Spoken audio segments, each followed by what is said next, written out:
The universe operates on principles we understand: physics, chemistry, the fundamental laws of cause and effect. Subspace has equations. Warp fields follow predictable patterns. Even the Borg, terrifying as they are, operate on logic we can analyze, adapt to, survive. But what happens when something defies every sensor reading, every physical law, every rational explanation the Federation has catalogued? What happens when a threat you can't explain becomes the only hope you have left? The USS Enterprise D screamed through space at maximum warp, her shields flickering under the relentless assault of emerald energy beams. Behind her, cutting through the starfield like a nightmare-made geometry, a Borg cube matched her pace with effortless precision.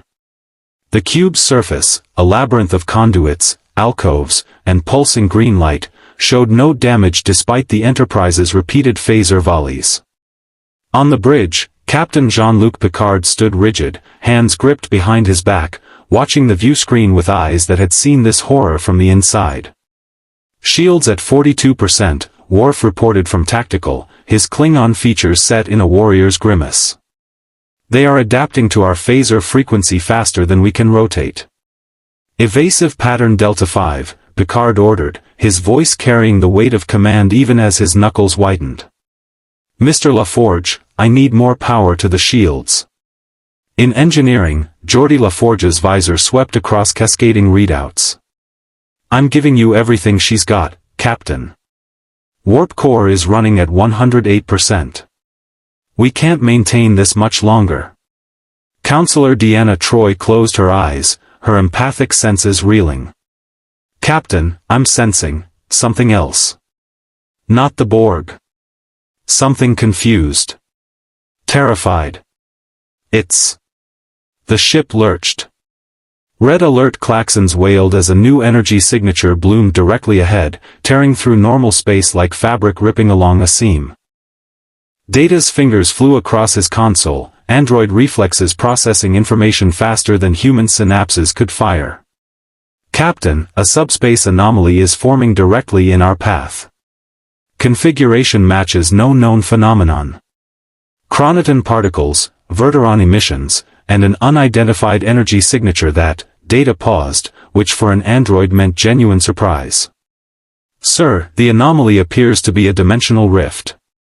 Source? Picard demanded. The Borg transwarp conduit, Captain. Their technology is destabilizing local subspace. The rift is expanding. Riker stood from his chair. Can we go around it? Worf's console shrieked. Borg cube is firing. Impact in 5 seconds. Helm, full stop. Picard commanded. But physics had other plans. The Enterprise's momentum carried her forward even as the impulse engines reversed thrust. The dimensional rift swelled, its edges writhing with colors that shouldn't exist, ultraviolet bleeding into infrared, wavelengths the human eye had no business perceiving. And then, impossibly, something came through. Not a ship. Not debris. A person. He tumbled through the void in a skin-tight red and blue suit, web pattern stark against the cosmic backdrop, arms flailing in the universal gesture of someone who absolutely did not expect to be in space. For exactly 2.3 seconds, Peter Parker experienced the absolute silence of vacuum, the killing cold, the instant his lungs should have explosively decompressed. His spider sense, already screaming from whatever fight he'd just left, redlined into a frequency of pure survival instinct that his teenage brain could barely process. Then the Enterprise's transporter chief, monitoring the rift with standing orders to beam aboard anything that wasn't Borg, locked onto the biosignature and energized. Peter materialized on Transporter Pad 2 in a shower of golden light, gasping, rolling, and immediately vomiting onto the deck. His spider sense hammered against his skull like someone had replaced his brain with a wasp nest. Danger. Danger from every direction. Danger above, below, behind, ahead. Danger that hummed with a single collective voice that whispered in frequencies he shouldn't be able to hear, "We are Borg. You will be assimilated. Medical emergency, Transporter Room 2. The transporter chief slapped his comm badge, staring at the teenager who just appeared from literally nowhere, wearing what looked like a Halloween costume and hyperventilating on his deck.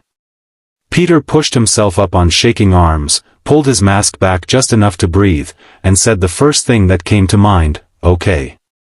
Okay. That was not the subway.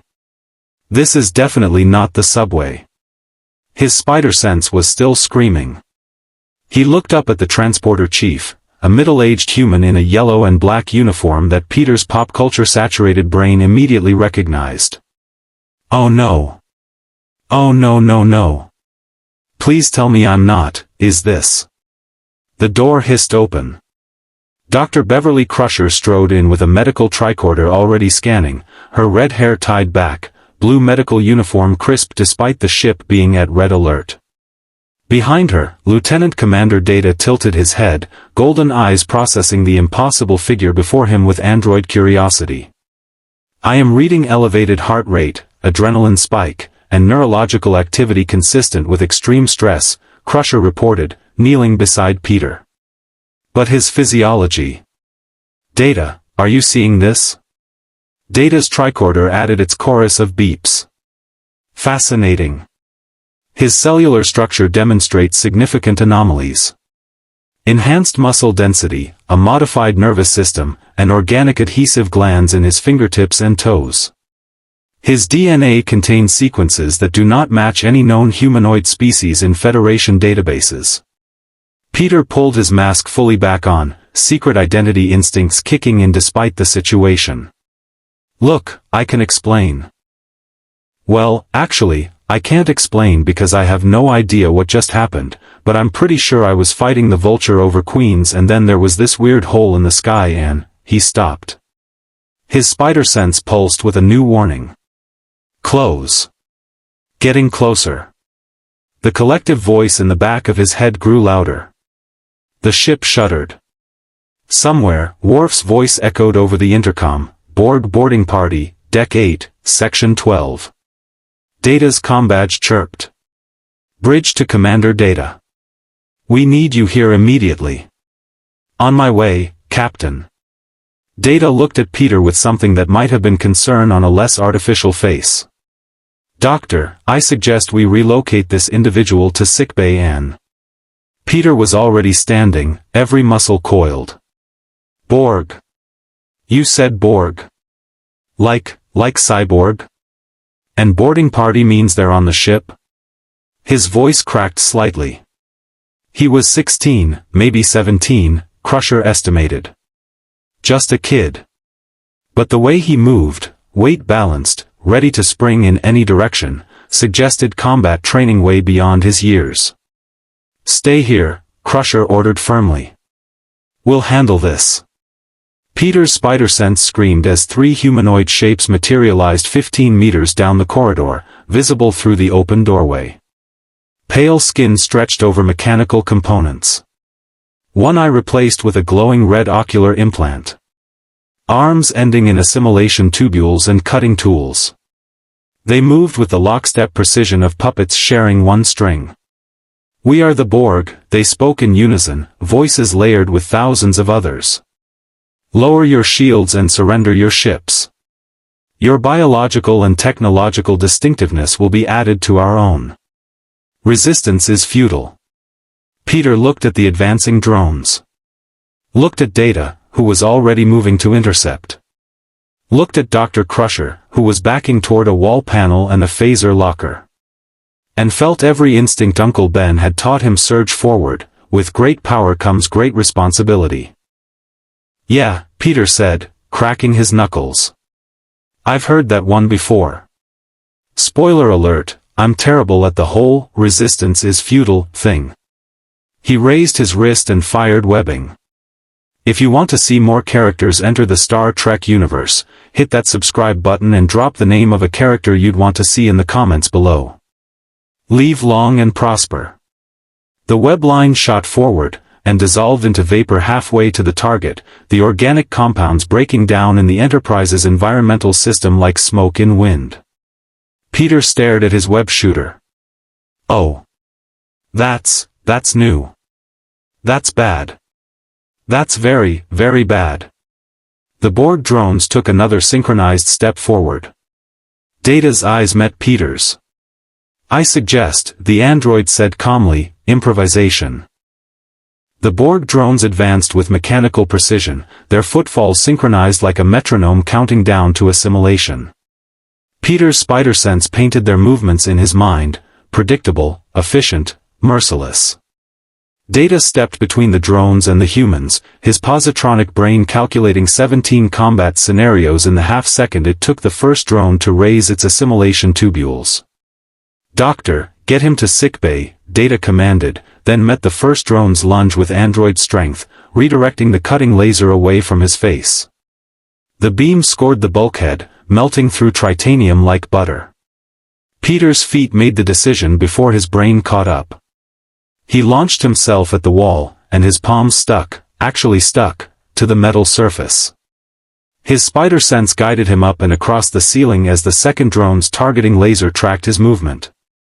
The beam passed through empty space where he'd been a fraction of a second earlier. Kid, get down from there. Crusher had the phaser locker open, tossing a hand phaser to the transporter chief. Yeah, that's not really my style, Doc. Peter dropped from the ceiling, twisting mid-air, and drove both feet into the second drone's chest. The impact would have caved in a normal person's ribcage.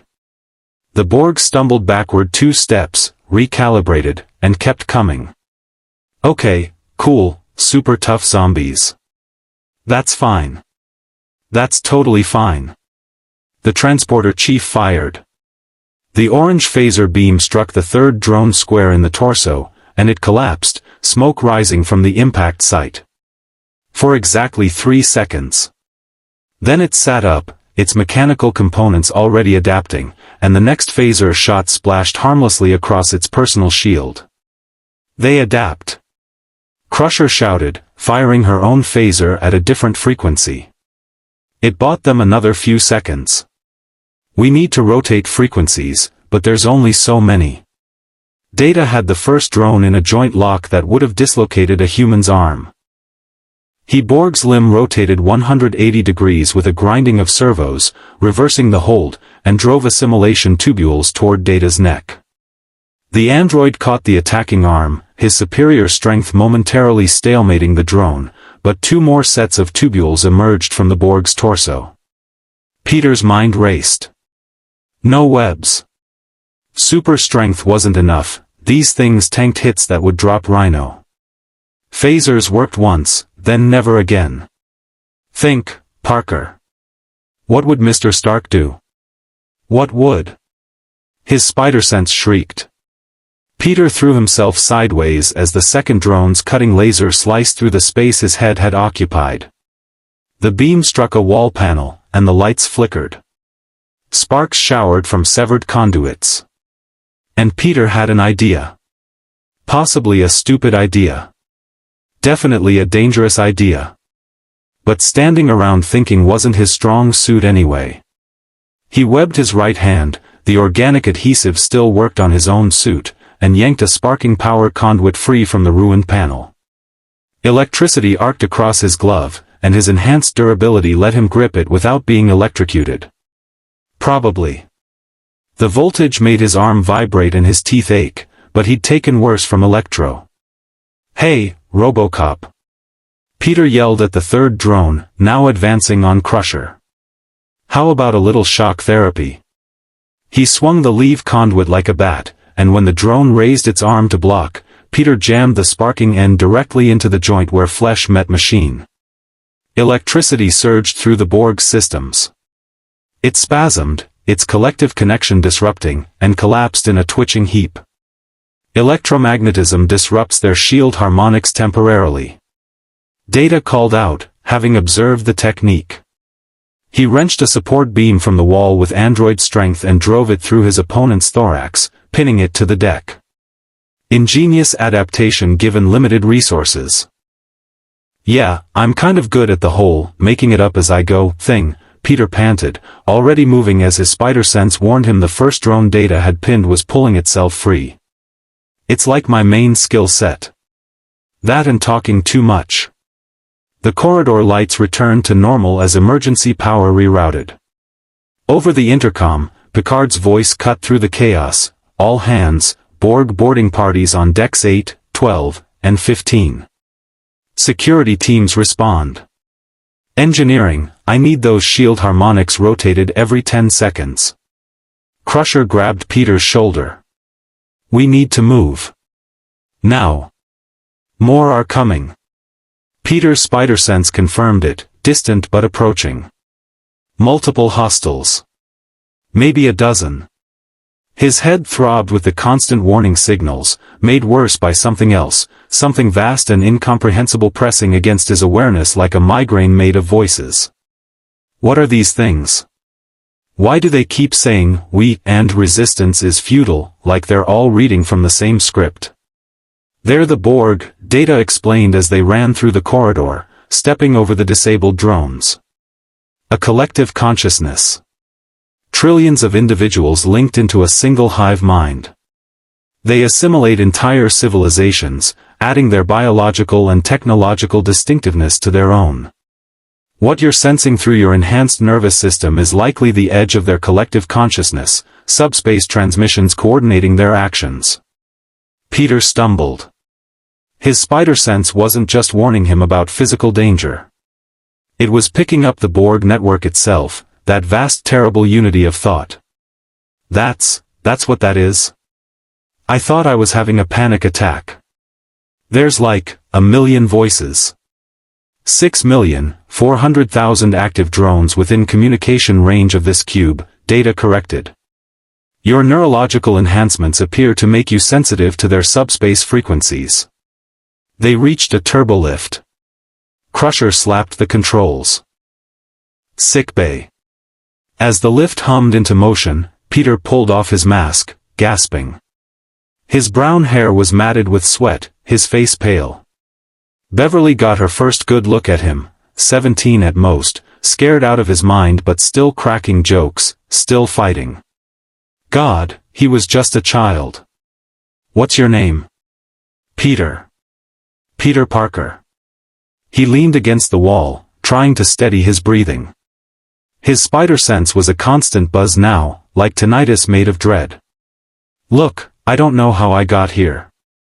One minute I'm stopping a guy with metal wings from robbing a bank, next minute there's this purple hole in reality and I'm falling through space and now there's zombie cyborgs and I'm on an actual spaceship from. He stopped, really looking at them for the first time. Wait.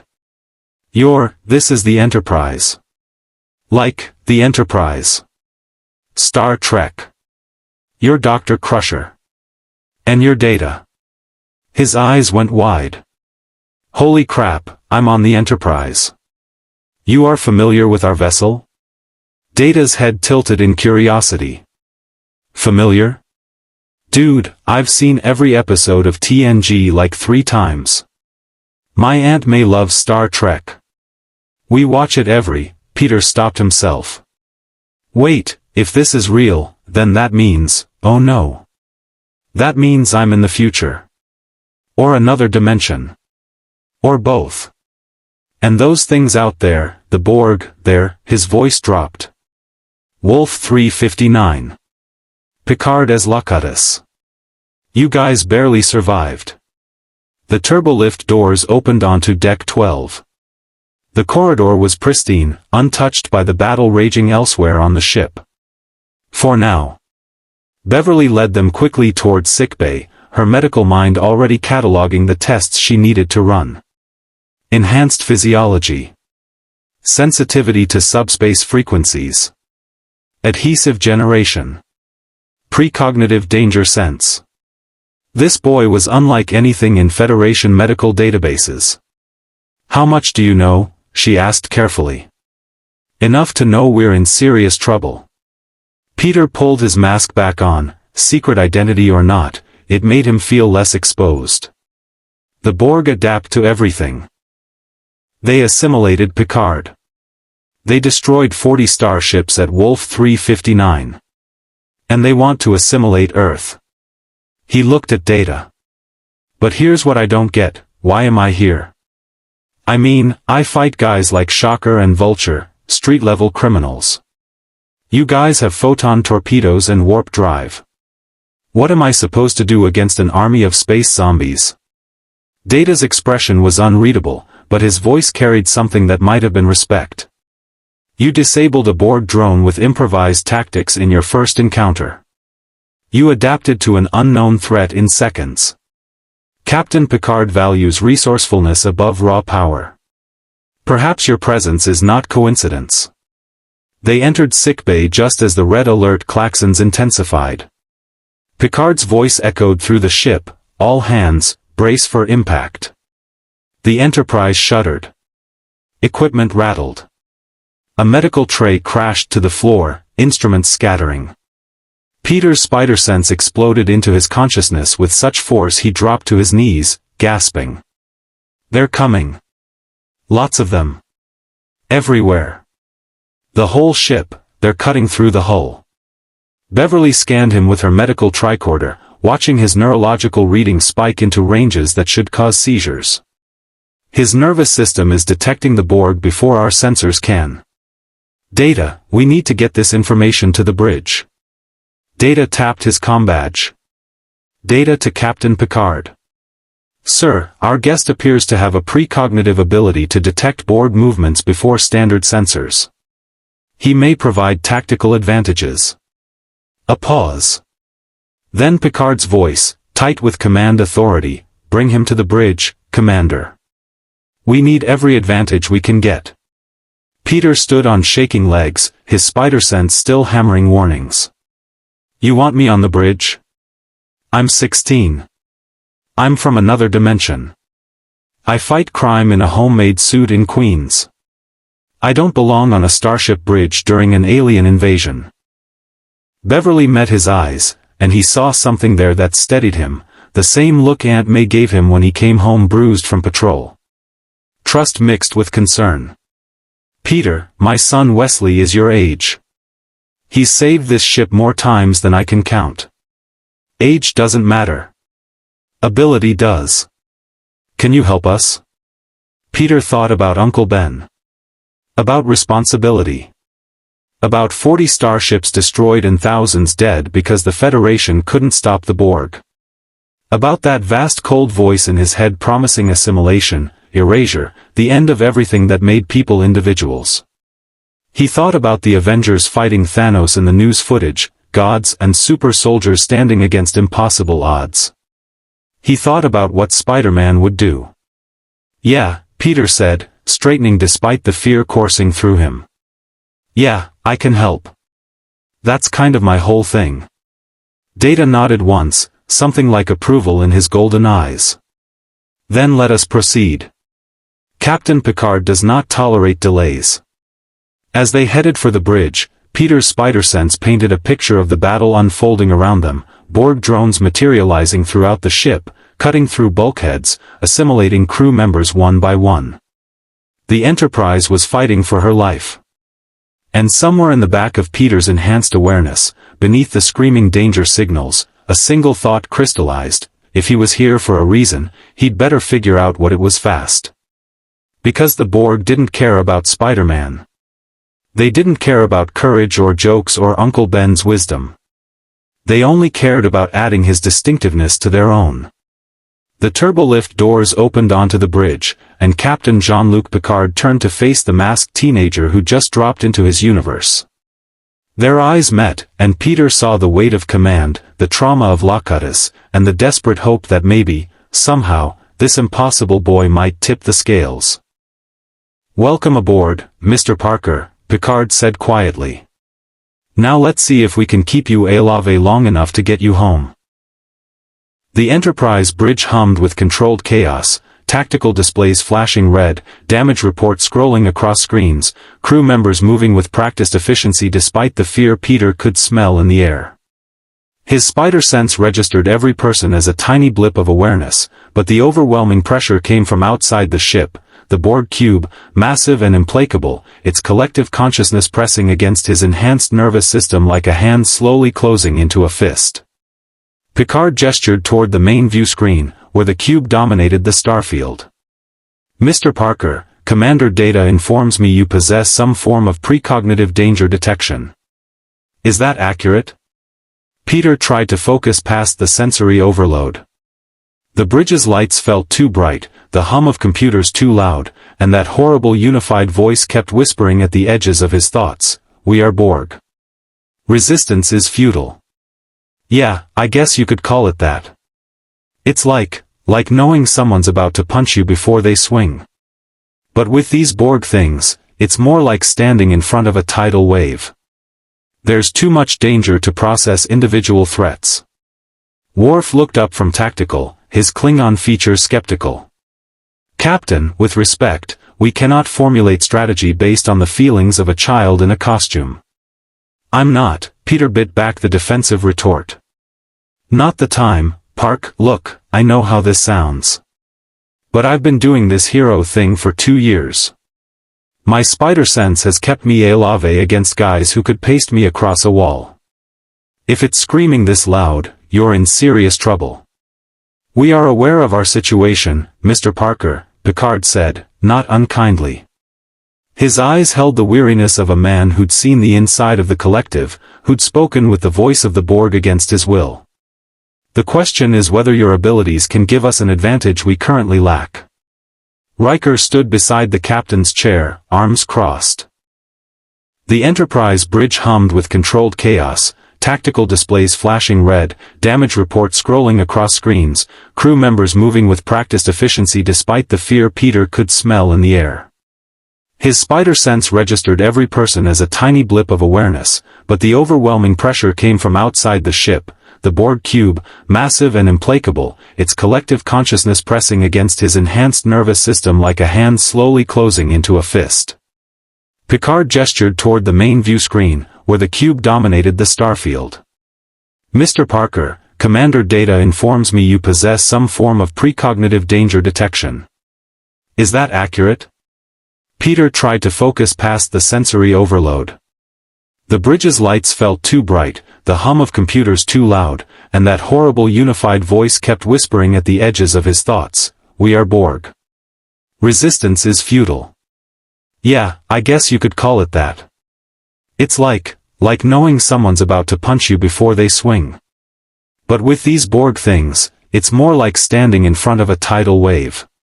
There's too much danger to process individual threats. Worf looked up from tactical, his Klingon feature skeptical. Captain, with respect, we cannot formulate strategy based on the feelings of a child in a costume. I'm not, Peter bit back the defensive retort. Not the time, Park. Look, I know how this sounds. But I've been doing this hero thing for 2 years. My spider sense has kept me a lave against guys who could paste me across a wall. If it's screaming this loud, you're in serious trouble. We are aware of our situation, Mr. Parker, Picard said, not unkindly. His eyes held the weariness of a man who'd seen the inside of the collective, who'd spoken with the voice of the Borg against his will. The question is whether your abilities can give us an advantage we currently lack. Riker stood beside the captain's chair, arms crossed. Our sensors track the Borg's movements, but they're always one step ahead. They adapt to our tactics before we finish implementing them. If this kid can sense their attacks before our sensors register them. The ship lurched. Sparks erupted from a console near the turbolift. A young ensign stumbled, caught herself on the railing. Peter's spider sense had warned him 3 seconds before impact. They're targeting your shield generators. Specifically the one on Deck 15, Section 8. They know it's the weakest point in your defensive grid. Geordi's voice crackled over the comm from engineering. He's right, Captain. That's exactly where they hit us. How did he? Worf, reroute power from auxiliary systems to that shield grid, Picard ordered. Mr. Parker, where will they strike next? Peter closed his eyes, trying to parse the screaming signals. It was like trying to hear a whisper in a stadium full of people shouting. The collective's voice unified millions of thoughts into single intent: assimilate, adapt, perfect, and his spider sense interpreted that intent as danger from every angle. But beneath the noise, patterns emerged. Priorities. Tactical decisions made by a hive mind that thought in probabilities and efficiency. "They're going to," Peter's eyes snapped open. "Get down." His body moved before conscious thought. Peter tackled Picard and Riker to the deck as the viewscreen exploded inward, safety glass showering across the bridge. A Borg cutting beam had punched through the forward hull, carving through the screen's housing. Emergency force fields shimmered into place, barely holding back the vacuum of space. Deanna Troi pulled herself up from where she'd dropped at Peter's warning, her empathic senses reeling from the near-death experience. He knew. He knew exactly where they'd fire. Worf helped Picard to his feet, the Klingon skepticism replaced by grudging respect. Impressive reflexes. Peter stood, shaking broken glass from his suit.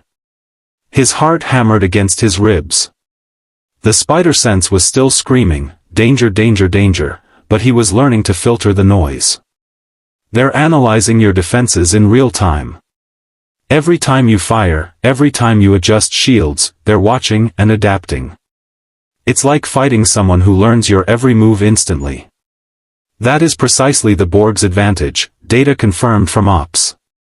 They share information instantaneously across the collective. Individual tactical adaptations benefit all drones simultaneously. Picard straightened his uniform, his command mask sliding back into place despite having just nearly died. "Then we need tactics they cannot predict. Mr. Worf, implement attack pattern Picard Epsilon. Randomize phaser frequencies every 2 seconds, don't give them time to adapt." The Enterprise wheeled about, her phaser arrays lighting up the darkness. Orange beams hammered the cube's surface, burning through regenerative armor, and for a moment, just a moment, actual damage appeared. Then green energy webbed across the impact sites, nanoprobes rebuilding destroyed sections in real time. "Minimal effect," Worf reported. "They are regenerating faster than we can damage them." Peter moved to the viewscreen's edge, watching the cube through the emergency force field. It was enormous, perfectly geometric, covered in technology that made his engineer's brain itch with questions he'd never get to ask. Conduits pulsed with energy. Alcoves dotted the surface, each presumably holding a drone in regenerative sleep. And somewhere in that massive structure, a collective mind coordinated millions of thoughts toward a single purpose. "You can't outthink them," Peter said quietly. "They're faster, stronger, more connected. But that's also their weakness." Picard moved beside him. "Explain." "They're too connected. Every drone shares information, right? That means every drone is dependent on the collective. They don't improvise. They don't take risks. They calculate optimal solutions and execute them." Peter's mind raced, remembering every villain he'd fought who'd underestimated him. "Back home, I fight a guy called the Vulture, flying suit, razor wings, super strong. He's smarter than me, has better tech, more experience. But I beat him because he thinks logically. I don't. I do stupid things he'd never predict because they're objectively bad ideas that somehow work." Riker caught on. "You're saying we need to be unpredictable. Irrational." "Exactly. The Borg adapt to patterns. So we don't give them patterns." Peter turned to Data. "You said they share information instantaneously. What if we fed them bad information? Made them adapt to the wrong thing?" Data's positronic brain processed the suggestion. A tactical feint on a hive mind scale. Intriguing. We would need to present a threat sufficiently compelling that the collective prioritizes adaptation, thereby leaving actual vulnerable systems undefended. "Can it be done?" Picard asked. "In theory, Captain. However, we would need to convincingly simulate a weapon or tactic the Borg perceive as dangerous enough to warrant immediate adaptation. Our deflector array could emit a modulated particle beam that appears to disrupt their regenerative nanoprobes, while simultaneously." The ship shook again. Worf's console shrieked warnings. "Captain, they are attempting to lock a tractor beam on our position. If they immobilize us." "Evasive maneuvers," Picard commanded. "Ensign Crusher, pattern Delta 9. At the helm, Wesley Crusher's hands flew across the controls. The Enterprise dove, rolled, and the tractor beam sliced through empty space.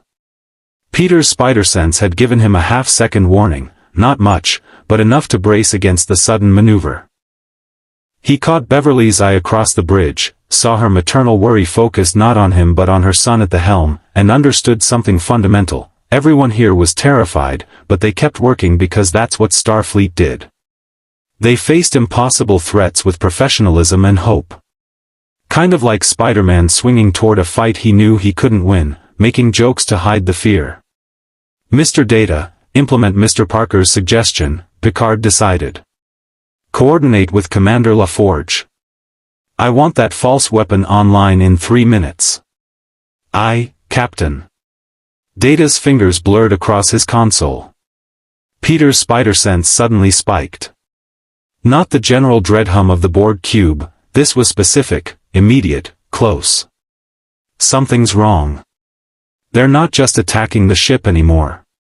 They're... "Intruder alert," the computer announced clinically. "Borg materialization on the bridge." Green light coalesced behind the tactical station.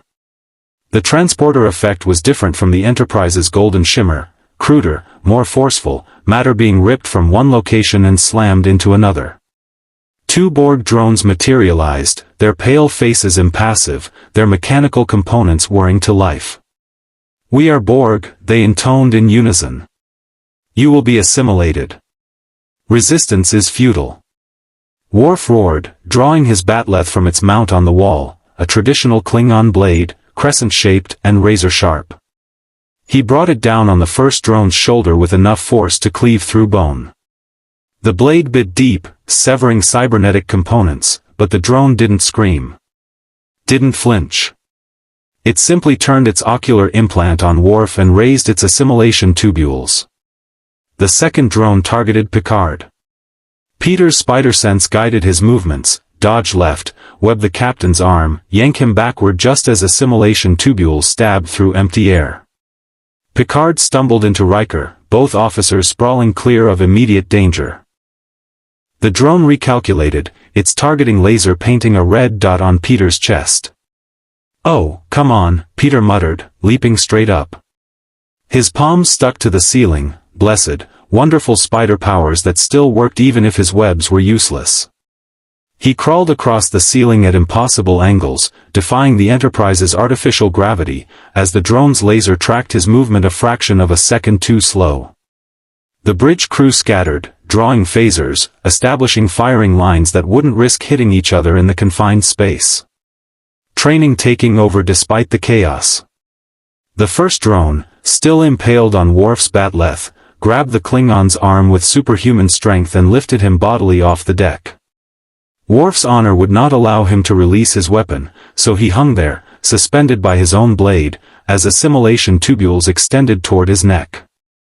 Peter dropped from the ceiling, driving both feet into the drone's head. The impact snapped its neck backward at an angle no living thing should survive. But the Borg wasn't living, not really. It dropped Worf and rounded on Peter with mechanical precision, neck servos grinding as they realigned the head. "Definitely not like fighting regular people," Peter gasped, backflipping as the drone swiped at him with a cutting laser that carved a molten line across the deck. Riker fired his phaser. The beam struck the second drone's center mass, and it staggered, adapted shields flickering under the impact, but didn't fall. "Rotate frequencies," Riker shouted. Data was already on it, his android fingers reprogramming phaser harmonics in real time. Frequency adjusted. "Fire now, Commander." Riker fired again. This time the drone collapsed, smoke rising from its ruined systems. One down. The first drone, the one Peter had kicked, the one Worf had stabbed, advanced on Wesley at the helm. The young ensign backed against his console, phaser drawn but hands shaking. 17 years old, brilliant pilot, terrified child. Peter's spider sense painted the next 3 seconds in perfect clarity. The drone would kill Wesley. The boy wouldn't fire fast enough, would hesitate that fatal fraction of a second, and assimilation tubules would pierce his neck and inject nanoprobes that would turn him into another voice in the collective. Not on Peter's watch. He webbed the overhead lighting fixture, the webbing held this time, maybe because the target was close enough that the compounds didn't fully break down, and swung across the bridge like Tarzan on a vine. His feet connected with the drone's torso with every ounce of spider strength he could muster, and this time the force was enough. The Borg flew backward, crashed through a secondary console in a shower of sparks, and lay twitching as its systems tried to reboot. Worf was there in an instant, bat'leth rising and falling with Klingon fury. The blade found the drone's neck joint, flesh, bone, metal, and severed the connection between body and head. Even then, the head's ocular implant continued to glow for several seconds before finally dimming. The bridge fell silent except for alarms and the hum of damaged systems. Security officers poured from the turbolift, phasers drawn, finding only smoking wreckage and a teenager in a spider suit breathing hard against the helm console. Wesley looked at Peter with wide eyes. You saved my life." Peter managed a shaky thumbs up. "That's kind of my thing. Saving people. Usually it's from muggers, not space zombies, but hey, I'm adaptable." Beverly rushed to her son, medical tricorder already scanning him for injuries. The relief on her face was naked, unguarded, a mother's terror briefly released. Picard surveyed his damaged bridge with the calm of a man who'd seen far worse. "Mr. Worf, security teams on every deck. I want those drones found and neutralized before they assimilate anyone else. Mr. Data, status on our tactical feint? 90 seconds to implementation, Captain." Peter's spider sense was still humming, the cube hadn't withdrawn, the threat remained, but the immediate danger had passed. He pulled himself upright, muscles aching from exertion and adrenaline crash. "Captain Picard? What happens if your plan doesn't work?" Picard met his eyes, and Peter saw the truth there. They were outgunned, outmatched, and running out of options. The Borg had destroyed armadas. The Federation's best weapons barely slowed them down. And now the Enterprise, alone against a cube, was trying a desperate gambit suggested by a teenager from another universe. "Then we improvise, Mr. Parker," Picard said quietly. "Just as you do." Data's console chimed. "Captain, deflector array is ready. Initiating false weapon sequence." The Enterprise's main deflector dish, a glowing blue circle on the ship's ventral hull, pulsed with unusual energy. From Peter's position, he couldn't see the effect, but his spider sense registered a change, the Borg's attention shifting, the collective's focus narrowing on this new potential threat. "They are scanning the deflector output," Data reported. "Allocating processing power to analyze the particle beam. Regenerative nanoprobe coordination efficiency has decreased by 18% as they adapt to counter a weapon that does not actually exist." Riker grinned despite the situation. "It's working. Mr. Worf, target their shield generators with quantum torpedoes," Picard ordered. "Fire the moment their adaptation drops below 20% efficiency." The seconds stretched. Peter's spider sense monitored the Borg's response, their shields reconfiguring, energy being diverted from defense to analysis, the collective's singular intelligence briefly divided between survival and understanding. "Shield efficiency at 19%, Data announced. "Fire," Picard said. The Enterprise's torpedo launchers spoke. Blue-white spheres of antimatter containment streaked across the void, and when they struck the cube's surface, actual explosions bloomed, fire and debris and structural failure. An entire section of the cube's facing side collapsed inward, exposing interior alcoves and conduits to vacuum. "Direct hit." Worf's voice carried savage satisfaction. "Heavy damage to their primary shield generator." But Peter's spider sense was already warning him, too easy. The collective was vast, powerful, connected. They'd learn from this. They'd adapt. And next time, the same trick wouldn't work. The cube's green beam lashed out, and the Enterprise's shields flared, holding but weakening. Shields at 31%, Worf reported. Picard's jaw set. One more pass, then we retreat to regroup. Helm, come about bearing. Captain, Data interrupted, his tone carrying urgency despite android emotional limitations. I am detecting unusual subspace fluctuations near the dimensional rift that brought Mr. Parker to our universe. The rift is destabilizing. If it collapses, we may lose the ability to return him to his point of origin. Peter's heart clenched. Home. Aunt May. His friends. His neighborhood. Everything he knew existed on the other side of that rift, and it was closing. But 40,000 people had died at Wolf 359. Earth itself was at stake. And he was the only person on this ship whose abilities the Borg hadn't catalogued, couldn't predict, didn't understand. He looked at Picard, and the captain looked back, and in that moment, no words were necessary. How long before the rift collapses? Picard asked Data. 17 minutes, Captain. And how long to defeat the Borg cube? Data's pause said everything. Unknown, sir. Potentially longer. Peter Parker had a choice, go home now, or stay and fight with no guarantee he'd ever see Queens again. Uncle Ben's voice echoed in his memory, with great power comes great responsibility. Tell me what you need me to do, Peter said. Picard studied the masked teenager before him, shoulders squared despite obvious fear, fists clenched with determination that reminded him painfully of Wesley at that age. The boy had already saved lives today. Already proven himself in combat against an enemy that had broken Picard himself, turned him into Locutus, made him speak the words that condemned thousands to death. And now Peter Parker was choosing to stay, knowing he might never return home. Mr. Parker, I cannot in good conscience ask you to. You're not asking, Captain. I'm volunteering. Peter's voice was steady, though his spider sense continued its relentless warning hum. Look, I don't pretend to understand everything happening here. I'm a high school junior who fights crime in Queens on weekends. But I know what responsibility means. I know what happens when good people don't act. He glanced at Wesley, still at the helm, barely older than Peter himself. If I run home and you all die because I could have helped? I couldn't leave with that. Beverly Crusher's medical scanner beeped softly, monitoring Peter's elevated stress hormones and neurological activity. Captain, his enhanced physiology is taking significant strain from proximity to the Borg Collective consciousness. Extended exposure could cause permanent neurological damage.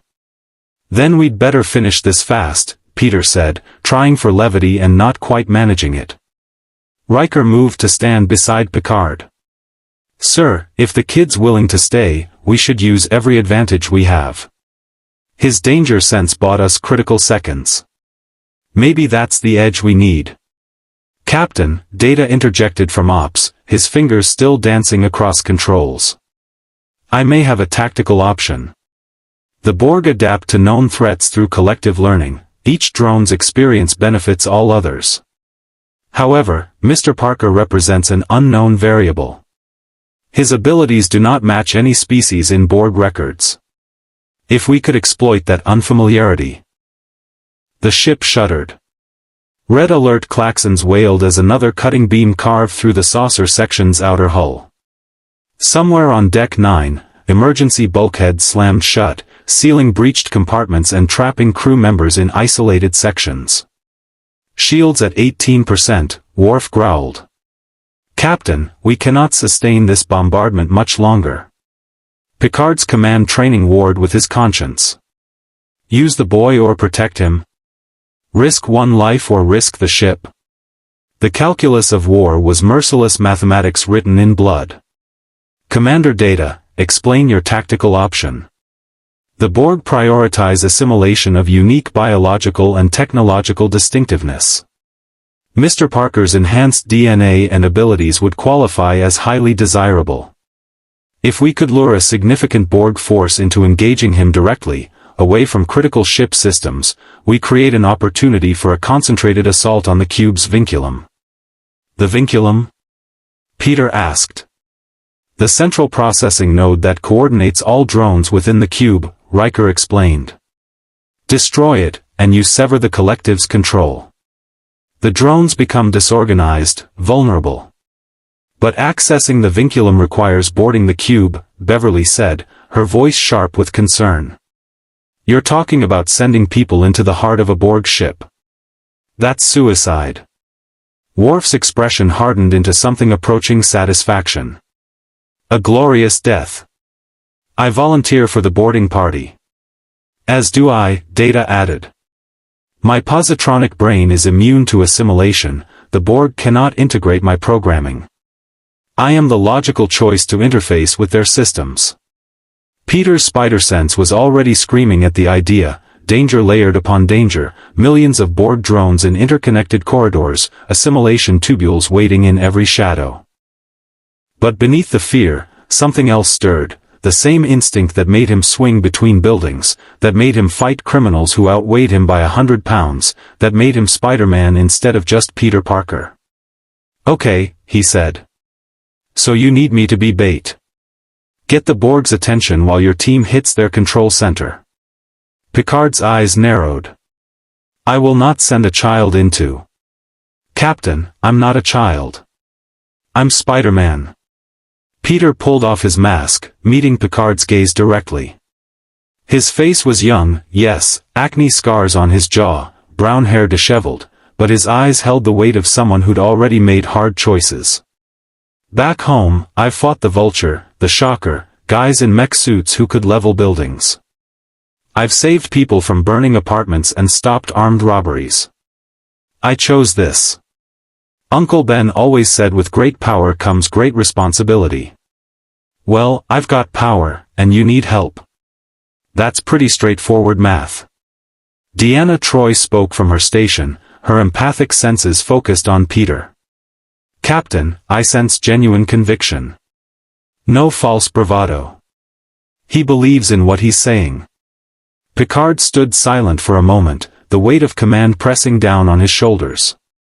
He'd sent people to their deaths before, good officers, friends, crew who trusted him. Each loss carved a piece from his soul. But this boy, who shouldn't even exist in this universe, was offering himself willingly. Very well, Picard said quietly. But you follow orders without deviation. Commander Worf will lead the boarding party. Lieutenant Commander Data will handle the vinculum interface. Mr. Parker, your role is to create a diversion, make the Borg prioritize you as a target while the team advances. Can you do that? Peter pulled his mask back on, the familiar feel of it centering his nerves. Captain, I'm from Queens. We're really good at getting people's attention. Mr. LaForge, Picard tapped his comm badge. I need a way to beam a team onto that cube without the Borg detecting our transport immediately. Geordi's voice crackled back, stressed but focused. The deflector dish gambit bought us some intel, Captain. I've been analyzing their shield harmonics. I think I can punch a hole in their defensive grid for maybe 20 seconds, long enough to beam over a small team. But once you're aboard, extraction is going to be nearly impossible until we can disable their shields from inside. Understood. Prepare transport coordinates targeting their lower decks, away from the vinculum but accessible to it. We'll need a path that avoids major drone concentrations. That's going to be tough, sir. Our sensors read thousands of active drones throughout the cube. But I'll find you the emptiest route I can. Worf moved to the weapons locker, pulling out phaser rifles and handing them to security officers who'd volunteered, or been volunteered, for the boarding party. He offered one to Peter, who shook his head. No offense, but I don't know how to use that. I'm better with my fists. Your fists will be inadequate against Borg personal shields, Worf said flatly. Yeah, but my webs might work differently in close quarters. And my spider sense will keep me alive longer than any weapon. Peter flexed his hands, checking his web shooters. The fluid reservoirs were still half full, enough for maybe 30 shots before they ran dry. After that, he'd be down to strength, speed, and really hoping his spider sense could compensate for being outnumbered several thousand to one. Data approached, carrying a small device. Mr. Parker, this is a comm badge. It will allow communication with the team and the ship. He attached it to Peter's chest, the Starfleet insignia looking incongruous against the red and blue spider suit. Additionally, I have configured a tricorder to interface with your enhanced nervous system. It will translate your danger sense into tactical data we can use to avoid Borg patrols. Peter took the handheld device, its screen displaying incomprehensible readouts. How do I? Simply hold it and allow your precognitive ability to function naturally. The tricorder will interpret your neurological responses and display threat proximity. Data's golden eyes studied Peter with android curiosity. Your abilities are quite remarkable. If we survive, I would very much like to study them in detail. If we survive, you can study anything you want, Peter said. Except my secret identity. That stays secret. Beverly approached with a hypospray. This is a triox compound. It'll boost your oxygen efficiency in case you encounter decompressed sections. Also a mild stimulant, not enough to impair judgment but enough to keep you alert. She pressed it against his neck, and Peter felt the cool hiss of medication entering his bloodstream. Peter, I need you to understand something. The Borg don't just kill. They assimilate. If they inject you with nanoprobes, you'll become one of them.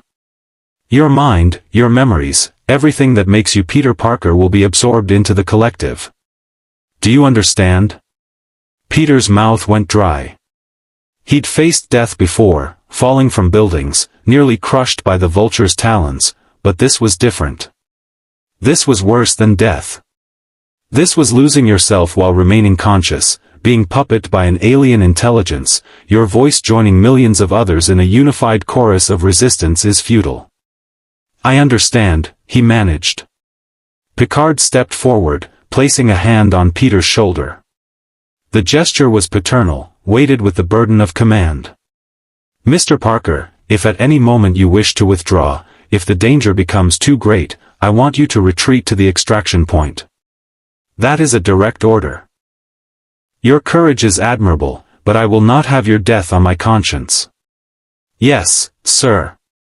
Peter appreciated the out, even knowing he probably wouldn't take it. That was the thing about responsibility, once you accepted it, backing down felt impossible. The bridge crew worked with disciplined efficiency, preparing for an assault that should be impossible. Geordi coordinated with transporter room, calculating shield harmonics. Wesley laid in an evasive course that would position the Enterprise for optimal transport. Worf distributed weapons and checked power cells with the thoroughness of a warrior preparing for battle. And through it all, Peter's spider sense hummed its warning, danger, danger, danger. Captain, Data announced. I have analyzed the cube's interior layout using our sensor data. The vinculum is located approximately 700 meters from our proposed entry point. The route requires traversing 3 major corridors and 2 intersecting chamber systems. Estimated Borg drone density along that path, 473 active units. Nearly 500 drones, Riker said grimly. Even with Mr. Parker creating a diversion, those are long odds. Worf's teeth showed in something that wasn't quite a smile. Then it will be a worthy challenge. Picard turned to the view screen, where the Borg cube hung against the stars, massive, geometric, terrible in its perfection. Mr. LaForge, how long do we have before the dimensional rift collapses? 9 minutes, Captain. 9 minutes. Peter felt the number sink into his chest like a stone. 9 minutes to board the cube, fight through hundreds of drones, destroy the vinculum, and somehow get back to the Enterprise alive. 9 minutes before his only path home vanished forever. Then we proceed immediately, Picard decided. Boarding party, assemble in transporter room 3. Mr. Worf, you have operational command of the team. Objective, destroy the vinculum by any means necessary. Secondary objective, survive. The team moved toward the turbolift, Worf, Data, for security officers whose names Peter didn't know, and him. Beverly caught her son's eye, a silent conversation passing between mother and child that needed no words. I love you. Stay safe. Come back to me. Wesley nodded, understanding, and returned to his console. As the turbolift doors closed, Peter found himself standing between Worf and Data, surrounded by trained Starfleet officers carrying weapons he didn't understand, preparing to board an enemy vessel that represented humanity's worst nightmare.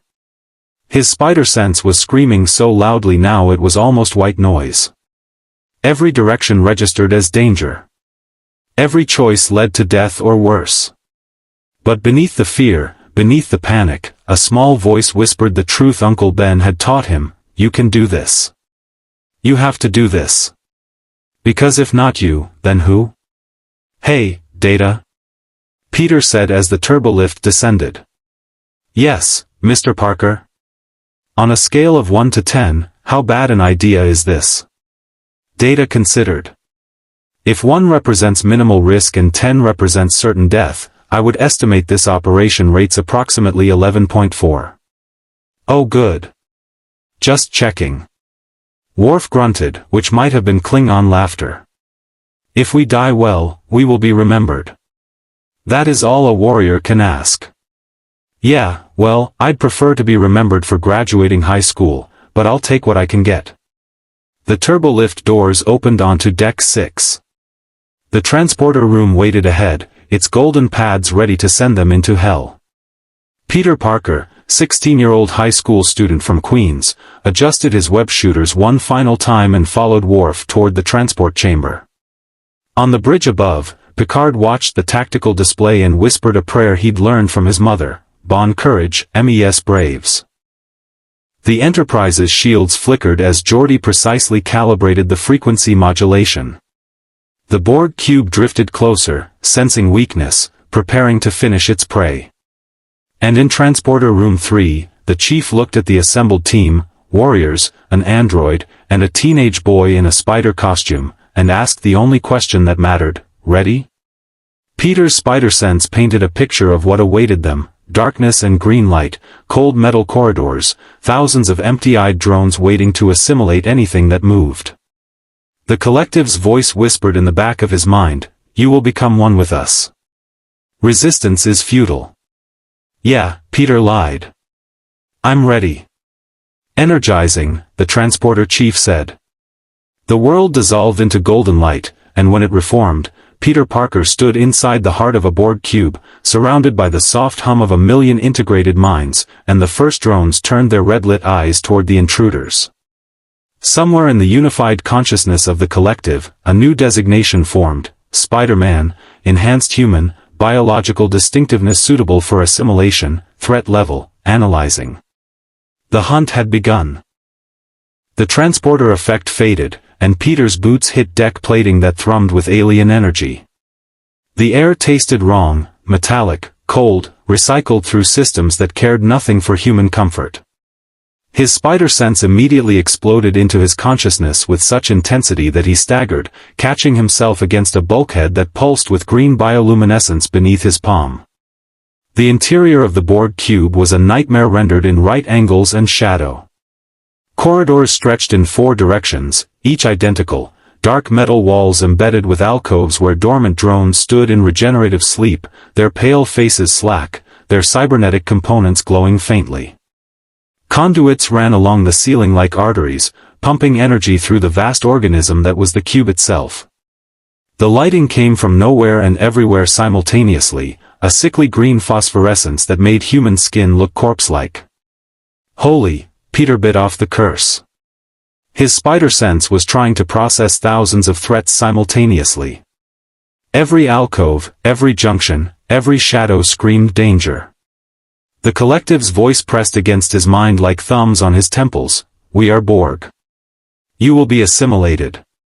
Your distinctiveness will be added to our own. Maintain calm silence unless necessary, Worf whispered, his batleth drawn, his sharp eyes scanning for threats. The 4 security officers fanned out in practiced formation, phaser rifles tracking potential targets. Data stood motionless, his tricorder painting the darkness with faint blue light as he mapped their surroundings. Peter's enhanced hearing picked up sounds human ears would miss, the soft pneumatic hiss of distant machinery, the whisper of recycled atmosphere, and something else, footsteps, synchronized, mechanical, coming closer. His spider sense painted their approach in his mind, 6 drones, 1 corridor over, moving with lockstep precision toward the team's position. He tapped Data's shoulder and pointed, unable to trust his voice. The android nodded, understanding, and signed to Worf, 6 hostiles, approaching from bearing 090. Worf's hand signals were sharp, efficient, take cover. Ambush formation. The team melted into the shadows, security officers behind structural supports, Data and Worf flanking the corridor entrance. Peter did what came naturally, he climbed. His palms and feet stuck to the vertical wall, and he scurried up toward the ceiling's cablework, finding purchase among the conduits where no human should be able to perch. From above, he had perfect sight lines on the approaching drones. The Borg rounded the corner with mechanical precision, 6 pale figures, their humanity buried beneath black exoskeletal components, their faces devoid of expression. 1 eye human, 1 cybernetic. Arms ending in various tools, cutting lasers, assimilation tubules, power conduits. They moved as a single organism, each step perfectly timed with the others. Worf struck first. The Klingon warrior erupted from cover, batleth singing through the air, and cleaved through the lead drone's torso with enough force to nearly bisect it. The Borg collapsed without a sound, its components sparking and dying. But even as it fell, the other 5 adjusted, collective learning in real time. Their personal shields shimmered into existence, adapted to resist bladed weapons. Fire! Worf commanded. 4 phaser rifles discharged simultaneously, orange beams converging on the drones. 2 collapsed immediately, their shields unable to adapt quickly enough to the randomized frequencies Starfleet had learned to employ. But the remaining 3 absorbed the data, their shields reconfiguring, and the next volley of phaser fire splashed harmlessly across green-tinged barriers. Peter's spider sense guided his movement. He dropped from the ceiling like a stone, both feet driving into the nearest drone's shoulders with every ounce of spider strength he possessed. The impact bypassed the energy shields, kinetic force delivered through direct contact, and drove the Borg face first into the deck plating hard enough to crack the metal. It tried to rise, servos whining, but Peter webbed its head and yanked, slamming it repeatedly against the floor until the ocular implant shattered and the drone went still. The remaining 2 drones processed this new threat. Their collective designation updated, enhanced human. Physical strength greater than baseline. Adhesive generation. Threat level, significant. 1 turned its cutting laser on Peter. His spider sense screamed a half-second warning, dodge left now, and he threw himself sideways as the beam carved through the space his torso had occupied. The laser scored the bulkhead, metal running molten, and Peter could feel the heat through his suit. Data moved with android speed, grabbing the laser-wielding drone's arm and twisting with precisely calculated force. Metal shrieked, components separated, and the drone's arm came free in a shower of sparks and hydraulic fluid. The Borg didn't scream, couldn't scream, but it pivoted mechanically and drove assimilation tubules toward Data's neck. I do not believe that will be effective, Data observed, catching the tubules before they could inject nanoprobes into his synthetic skin. He pulled, hard, and the tubules ripped free from the drone's forearm assembly. Without pause, Data struck the drone's head with enough force to separate it from the body. Both pieces collapsed independently, systems failing. The final drone assessed the tactical situation and made a logical decision, it transmitted a distress call to the collective. The signal pulsed outward through subspace, carrying information about the intruders, composition, capabilities, location. Peter's spider sense registered the change immediately, distant threats suddenly becoming less distant. Lots of them. Converging. Guys, I think it just called for backup. We need to move. Now. How many? Worf demanded, already running toward their objective, the team falling in behind him. Peter closed his eyes, trying to parse the overwhelming danger signals. A lot. Maybe 50. They're coming from all directions. Then we fight through them, Worf growled. The vinculum is 600 meters ahead. We maintain course. They ran through corridors that all looked identical, same green lighting, same alcoves, same angular architecture that suggested the Borg had no concept of aesthetics beyond pure function. Peter's spider sense guided them around corners seconds before patrolling drones appeared, their mechanical footsteps echoing through the maze. Data consulted his tricorder without breaking stride. The vinculum's chamber is 300 meters ahead. However, sensor readings indicate approximately 200 drones between our current position and the target. 200? One of the security officers, a young woman with lieutenant's pips, sounded terrified despite her training. Sir, we can't fight through 200 drones. We don't have to fight them, Peter said, an idea crystallizing. We just have to distract them. Data, you said the Borg want to assimilate me because I'm unique, right? So what if I give them a target they can't resist? Worf's eyes narrowed. You propose to draw their attention while we advance on the vinculum. Exactly. I'm fast, I can climb anywhere, and my spider sense keeps me ahead of their attacks. I lead the majority of drones on a chase through the cube while you take a smaller team and destroy their control center. Data calculated rapidly. The strategy has merit. If the collective prioritizes your assimilation sufficiently, it will reallocate resources from defending the vinculum. However, Mr. Parker, you would be alone against potentially hundreds of drones with no support and no clear extraction plan. Yeah, well, wouldn't be the first time I've done something stupid and survived. Peter tried for confidence he didn't entirely feel. His spider sense was already screaming at the idea danger danger danger, but that was the point. Maximum danger meant maximum distraction. Worf studied him with Klingon directness. This plan requires you to survive long enough for us to complete our mission. Can you do this? Peter thought about all the times he'd swung through Manhattan with criminals shooting at him, all the fights where he'd been outmatched and outgunned but somehow won through speed and improvisation. The Borg were worse, much worse, but the principle was the same: don't get hit, don't slow down, and definitely don't let them inject you with nanoprobes that would turn you into a zombie cyborg. I can do it, he said. Just, make it quick, okay? I don't know how long I can keep this up. We will be as swift as possible, Data promised. Captain Picard did order us to return you safely home. Speaking of which, Peter glanced at his borrowed comm badge. Captain, you getting all this? Picard's voice crackled through, tense but controlled. Mr. Parker, that dimensional rift has 6 minutes before collapse. Are you certain about this course of action? 6 minutes. Peter's stomach dropped. 6 minutes to save the Enterprise, destroy the Borg threat, and somehow get back to the transporter site before his only way home vanished forever. The math was brutal, the timeline impossible, and his spider sense agreed that this was objectively insane. I'm certain, Captain. Just have that transporter beam locked on my position the second Data gives the word. A pause. Then, quietly, bon chance, Spider-Man. The team reached a major intersection, 4 corridors converging into a central chamber the size of a warehouse. Alcoves lined every wall, tier upon tier stretching up into darkness, each containing a dormant drone. The floor was a lattice of metal grating over pulsing conduits.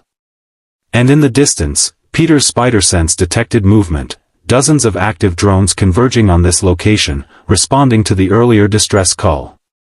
"This is where we separate," Worf said. "Parker, you draw them off. We advance on the vinculum. Remember, stay mobile, stay alave." "Yeah, I'll add that to my to-do list right under, don't get turned into a cyborg." Peter flexed his fingers, feeling the web shooter's familiar weight. "Okay. Let's do something really stupid." He stepped into the center of the chamber and shouted at the top of his lungs, "Hey! Borg! Yeah, you with the creepy green lights. I'm talking to you. I'm Spider-Man, enhanced human from another dimension, and I'm right here. Come get me if you want me." His voice echoed through the vast space. For a moment, nothing happened. Then Peter's spider sense exploded. The alcoves activated. Dozens, then hundreds of dormant drones surged to life, their ocular implants blazing to brilliance, their bodies stepping forward in perfect unison. The collective's voice thundered in his mind, no longer a whisper but a roar, enhanced human detected. Biological distinctiveness, significant. Assimilation priority, maximum. All available units converge. "Oh boy," Peter whispered. That worked better than expected. Drones poured from every corridor, climbing from upper alcoves, emerging from service passages, a tide of pale flesh and black machinery flowing toward him with single-minded purpose. 50 drones. 100. More. Worf's team used the distraction exactly as planned, slipping into a secondary corridor while the collective's attention focused entirely on Spider-Man. Data paused just long enough to meet Peter's eyes and nod, acknowledgement, respect, and something that might have been an android's version of good luck. Then they were gone, and Peter was alone with an army of cybernetic nightmares that wanted to add his distinctiveness to their own. "Okay, Parker," he muttered, crouching into a ready stance as the drones closed in. "Let's see how long you can keep this up." The first drone lunged, assimilation tubules extended. Peter's spider sense painted its trajectory in perfect clarity. He jumped, straight up, 15 feet, defying the artificial gravity, and stuck to the ceiling. The drone passed beneath him, recalculated, and began climbing the wall with mechanical efficiency.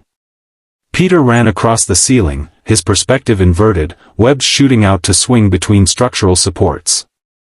More drones climbed after him. Others fired cutting lasers, green beams crisscrossing the chamber like a deadly light show. His spider sense guided each dodge, each twist, each impossible leap that carried him past attacks that should have ended him. He webbed a conduit and swung in a wide arc, both feet slamming into a pursuing drone and sending it tumbling back into the mass below. But 3 more took its place immediately, their collective learning adapting to his patterns. They weren't trying to hit him anymore, they were hurting him, limiting his options, slowly closing the net. "Come on, is that all you've got?" Peter taunted, more to keep his own courage up than to actually mock them. "I fight tougher guys than you every week." "Well, not every week. Sometimes I'm studying for chemistry tests. But you get the idea." The collective didn't respond with words. It responded by sending more drones. Peter's spider sense was a constant scream now, danger from every angle, his enhanced reflexes working overtime to process the threats. He was fast, stronger than any baseline human, but he wasn't invincible. And the Borg never got tired, never gave up, never stopped coming. Somewhere in the cube's depths, Worf's team fought toward the vinculum. Somewhere above, the Enterprise waited with failing shields and dwindling time. And somewhere, impossibly far away, a dimensional rift counted down its final minutes before closing forever. Peter Parker swung through the darkness, alone against an army, and wondered if Uncle Ben would be proud or horrified by this particular application of great responsibility. A cutting laser grazed his shoulder, burning through the suit's fabric and searing his skin. Peter hissed in pain but kept moving. No time to stop. No time to think. Just movement, reaction, survival. The Borg Collective consciousness observed him with the attention of 6 million minds unified in single purpose. Fascinating specimen. Must acquire. Must assimilate. Must add his distinctiveness to our perfection. And in that terrible unity of thought, the Borg made a decision that would change everything. They wanted Spider-Man badly enough to pull drones from every section of the cube, including those guarding the vinculum. Exactly as planned. Peter didn't know if Worf's team would make it. Didn't know if he'd survive long enough to see them succeed. But he'd bought them time, created the opening they needed, done his part. Now he just had to stay alive long enough to find out if it mattered. Peter's lungs burned. His spider sense had been screaming for so long it felt like his skull was splitting open. He'd been running, swinging, dodging for what felt like hours but was probably closer to 3 minutes. 3 minutes of constant movement through corridors that all looked the same, pursued by drones that never tired, never slowed, never stopped. He vaulted over a fallen structural beam, webbed a wall-mounted console, and used it to swing around a corner just as a cutting laser carved through the metal where his head had been. The Borg were learning his patterns, predicting his movements with collective intelligence that improved with every second of observation. What had started as random evasion was becoming increasingly difficult as the collective narrowed his options. Parker to Data, he gasped into his comm badge, not slowing down. Please tell me you're close. I'm running out of ceiling to run on. Data's voice came back clipped, focused. We have encountered heavy resistance at the vinculum's outer chamber. Approximately 40 drones defending the access corridor. Estimate 2 minutes to breach. 2 minutes. Peter's spider sense told him he had maybe 30 seconds before the pursuing drones cornered him in a junction with no escape routes. The tricorder Data had given him was clipped to his belt, its screen painting a tactical nightmare, red dots converging from every direction, a net tightening with mathematical precision. 2 minutes. Great. Fantastic. I love 2 minutes. Peter skidded into a wider chamber, some kind of engineering space with massive cylindrical structures that might have been power generators or data nodes or something else entirely incomprehensible. More alcoves lined the walls, dormant drones standing in regenerative sleep. Hey, Data. Quick question, can the Borg adapt to really bad jokes? Because that's pretty much all I've got left. I do not believe humor is catalogued in their threat assessment protocols, Data replied, and was that actually a hint of android amusement? However, I would not recommend testing that hypothesis. The pursuing drones flooded into the chamber behind Peter, 30, 40, more streaming in with mechanical efficiency. Their ocular implants painted targeting lasers across his position, red dots dancing over his chest. His spider sense shrieked as they fired in unison, a coordinated barrage of cutting beams designed to eliminate escape vectors. Peter threw himself into a backflip, palms hitting the ceiling, momentum carrying him up and over as the beams crisscrossed the space he'd occupied. He webbed 2 drones simultaneously. The organic compound was working better in these close quarters, maybe the environmental controls were different here, and yanked hard, sending them stumbling into their companions. The collective compensated instantly, the fallen drones being trampled by those behind as the mass advanced without breaking stride. Okay, different strategy, Peter muttered. He fired webbing at the ceiling-mounted power conduits, creating a lattice of sticky strands across the chamber's upper reaches. Then he ran along the wall, perpendicular to gravity, and leaped into his webwork. The strands caught him, formed a hammock of sorts, and Peter bounced on them like a trampoline, using the webbing's tensile strength to launch himself in unpredictable directions. The Borg tried to track him, their targeting algorithm struggling with movement patterns that defied their understanding of physics. Peter ricocheted between web strands, each bounce taking him higher, faster, more erratic. He webbed a drone's face mid-flight, blinding it, then kicked off its shoulders to change direction again. Another drone climbed the wall to intercept him. Peter webbed its feet to the floor mid-climb, and it toppled backward into the advancing mass. But there were too many. For every drone he disabled, 3 more took its place. His web fluid reservoirs were below 25% now, maybe a dozen shots left before they ran dry. His shoulder throbbed where the cutting laser had grazed him, and his enhanced healing could only do so much while he was still exerting himself at maximum capacity. The Collective's voice pressed harder against his mind. Resistance is futile. You will be assimilated. Your biological distinctiveness will be added to our own. You cannot escape. We are inevitable. Yeah, well, I'm annoying, Peter shot back, not caring that the Borg couldn't hear his thoughts. That's gotta count for something. His combadge chirped.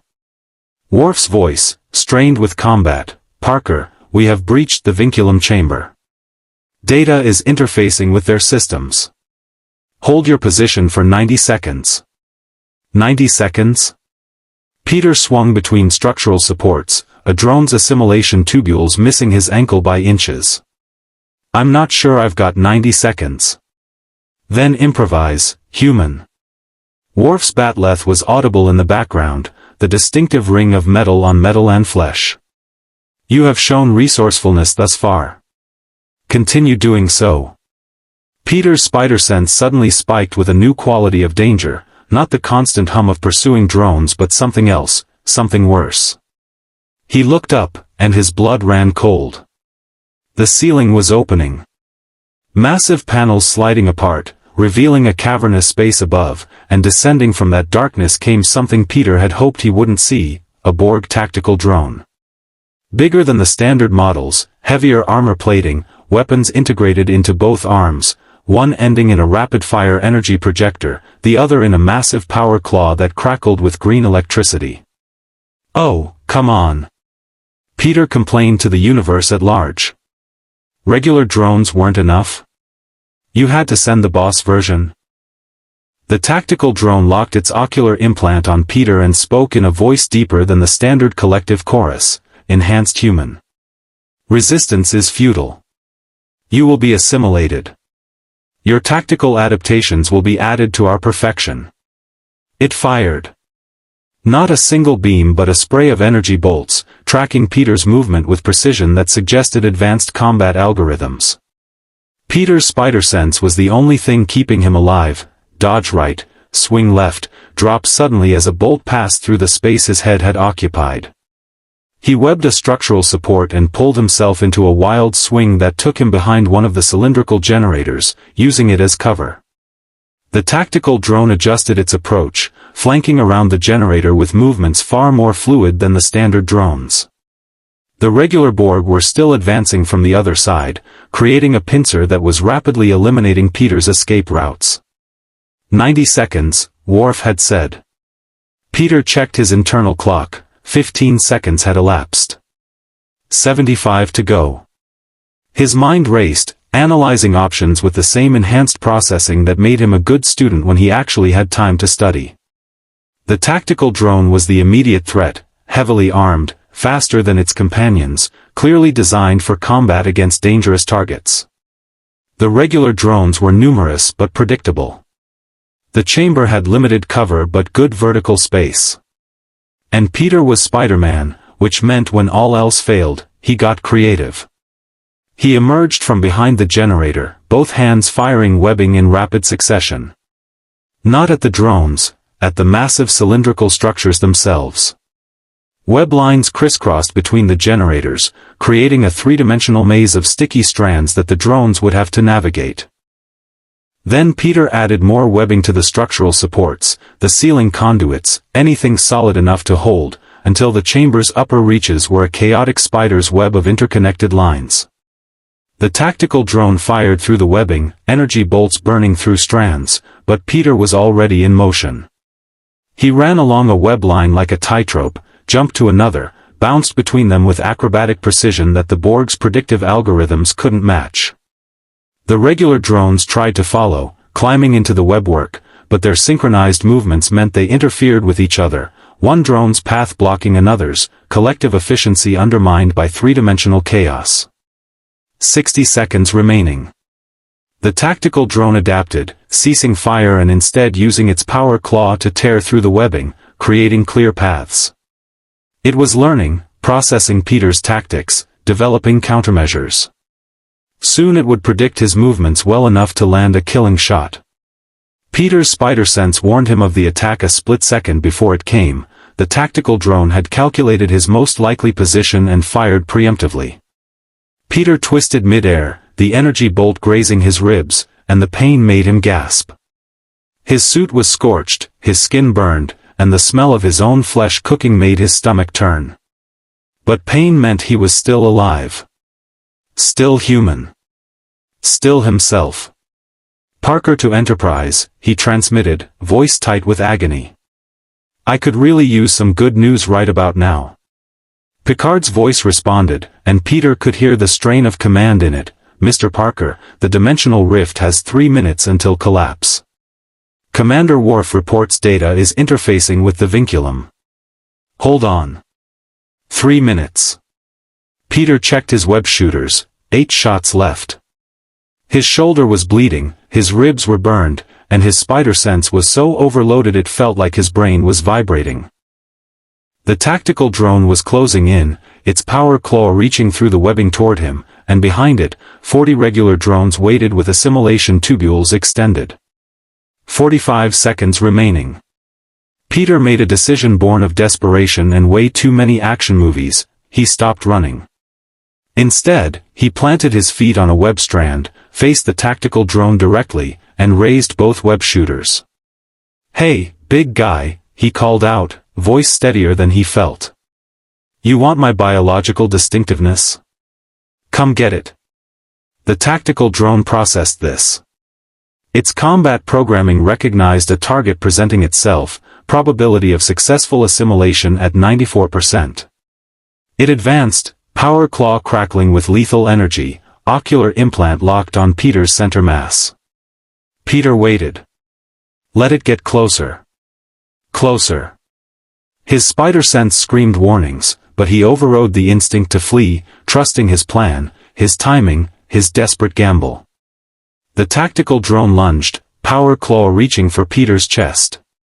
Peter fired his remaining webbing, not at the drone but above it, at the ceiling conduits he'd been carefully not damaging. Web fluid splattered across exposed power cables, and Peter's enhanced mind had calculated the odds. The webbing's organic compounds, when subjected to high voltage, became conductive.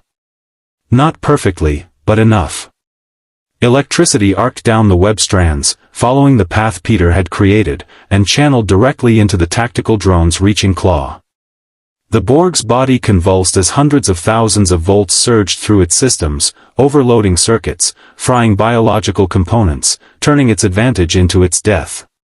It collapsed, smoke rising from melted armor plating, its ocular implant flickering and dying. Peter sagged with relief, but his spider sense immediately reminded him, 39 regular drones remained, now climbing through the webwork with renewed purpose. 20 seconds remaining. "Any time now, Data," Peter whispered. And then, something changed. Peter felt it through his spider sense before he understood it consciously. The collective's unified voice stuttered.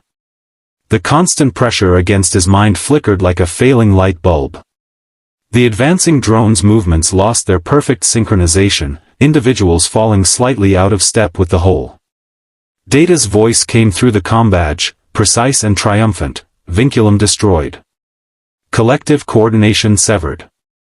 Individual drones will continue functioning but without unified command structure. Captain, begin extraction protocol. The Borg drones in Peter's chamber froze mid-movement, their shared intelligence suddenly fragmented. They stood confused, some continuing to advance through simple programming, others stopping entirely, all of them disconnected from the vast mind that had guided them seconds before.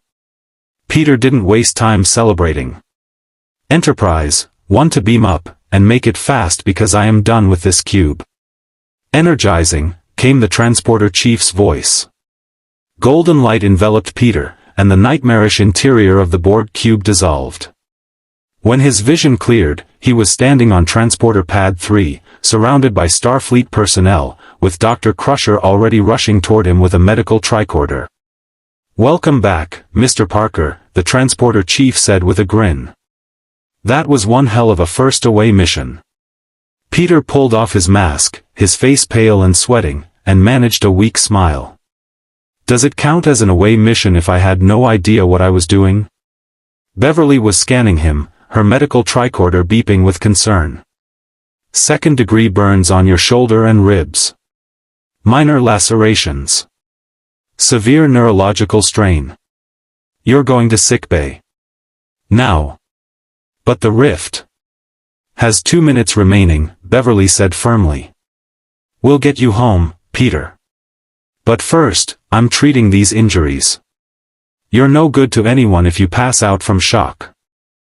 The ship shuddered as the Borg cube, now filled with disorganized, leaderless drones, continued its assault. But something had changed in the battle's tenor. Without central coordination, the cube's weapons fire was less precise, its shield adaptation slower. Picard's voice echoed through the ship, "All hands, the vinculum has been destroyed. Mr. Worf, Mr. Data, return to the Enterprise immediately. Helm, prepare to retrieve our people and then get us clear of that cube." Peter let Beverly guide him to sickbay, his legs shaking now that the adrenaline was wearing off. Through the ship's windows, he caught glimpses of the Borg cube, still massive, still dangerous, but wounded now. Dying. They'd done it. Somehow, impossibly, they'd actually done it. But as Peter collapsed onto a medical bed and Beverly began treating his burns, one thought dominated his mind: 2 minutes until the rift closed. 2 minutes to get home to Aunt May, to his neighborhood, to his life. He'd saved the Enterprise. Now he just had to hope they could save him. Sickbay's sterile lighting felt too bright after the green-tinged darkness of the Borg cube. Peter lay on the medical bed, every muscle trembling with exhaustion, while Beverly Crusher's instruments hummed over his injuries. The dermal regenerator sensation was strange, a tingling warmth that knit his burned flesh back together at the cellular level, technology that would have seemed like magic if Peter hadn't just spent the last 10 minutes fighting cyborg zombies in a dimension-hopping nightmare. "Hold still," Beverly murmured, her focus absolute as she worked on the laser burn across his ribs. "The tissue damage goes deeper than it looks. If I don't repair the subcutaneous layers properly, you'll have permanent scarring." "Doc, I appreciate the concern, but," Peter tried to sit up, his spider sense still humming with residual danger from the nearby cube. Through sickbay's windows, he could see the geometric monstrosity hanging against the stars, its weapons fire noticeably more erratic now. "The rift closes in like 90 seconds. Shouldn't we?" 73 seconds, Data's voice corrected over the comm. The android had just materialized in the transporter room with Worf and the surviving security team. "However, Captain Picard has ordered we extract Mr. Parker at optimal health. An additional 30 seconds of medical treatment will not compromise the timeline." The ship lurched as a Borg cutting beam struck the port shields. Somewhere, Geordi was probably cursing as he rerouted power from systems that were already running on fumes. The Enterprise had been fighting for nearly 20 minutes straight, an eternity in combat against the Borg, and her shields were down to single-digit percentages. "Worf to bridge," the Klingon's voice carried satisfaction despite the exhaustion underneath. All team members retrieved. One casualty. A pause, heavy with meaning. Lieutenant Morrison did not survive assimilation attempt. He will be remembered with honor. Peter's stomach dropped. One of the security officers, the quiet one who'd stayed at the rear of their formation, providing covering fire while they advanced, was dead. Or worse than dead, assimilated into the collective, his consciousness dissolved into that terrible unified voice. And Peter hadn't even known his name until Worf spoke it. "Noted, Lieutenant," Picard replied quietly. "His sacrifice will not be forgotten. Bridge to sickbay, Dr. Crusher, what is Mr. Parker's status?"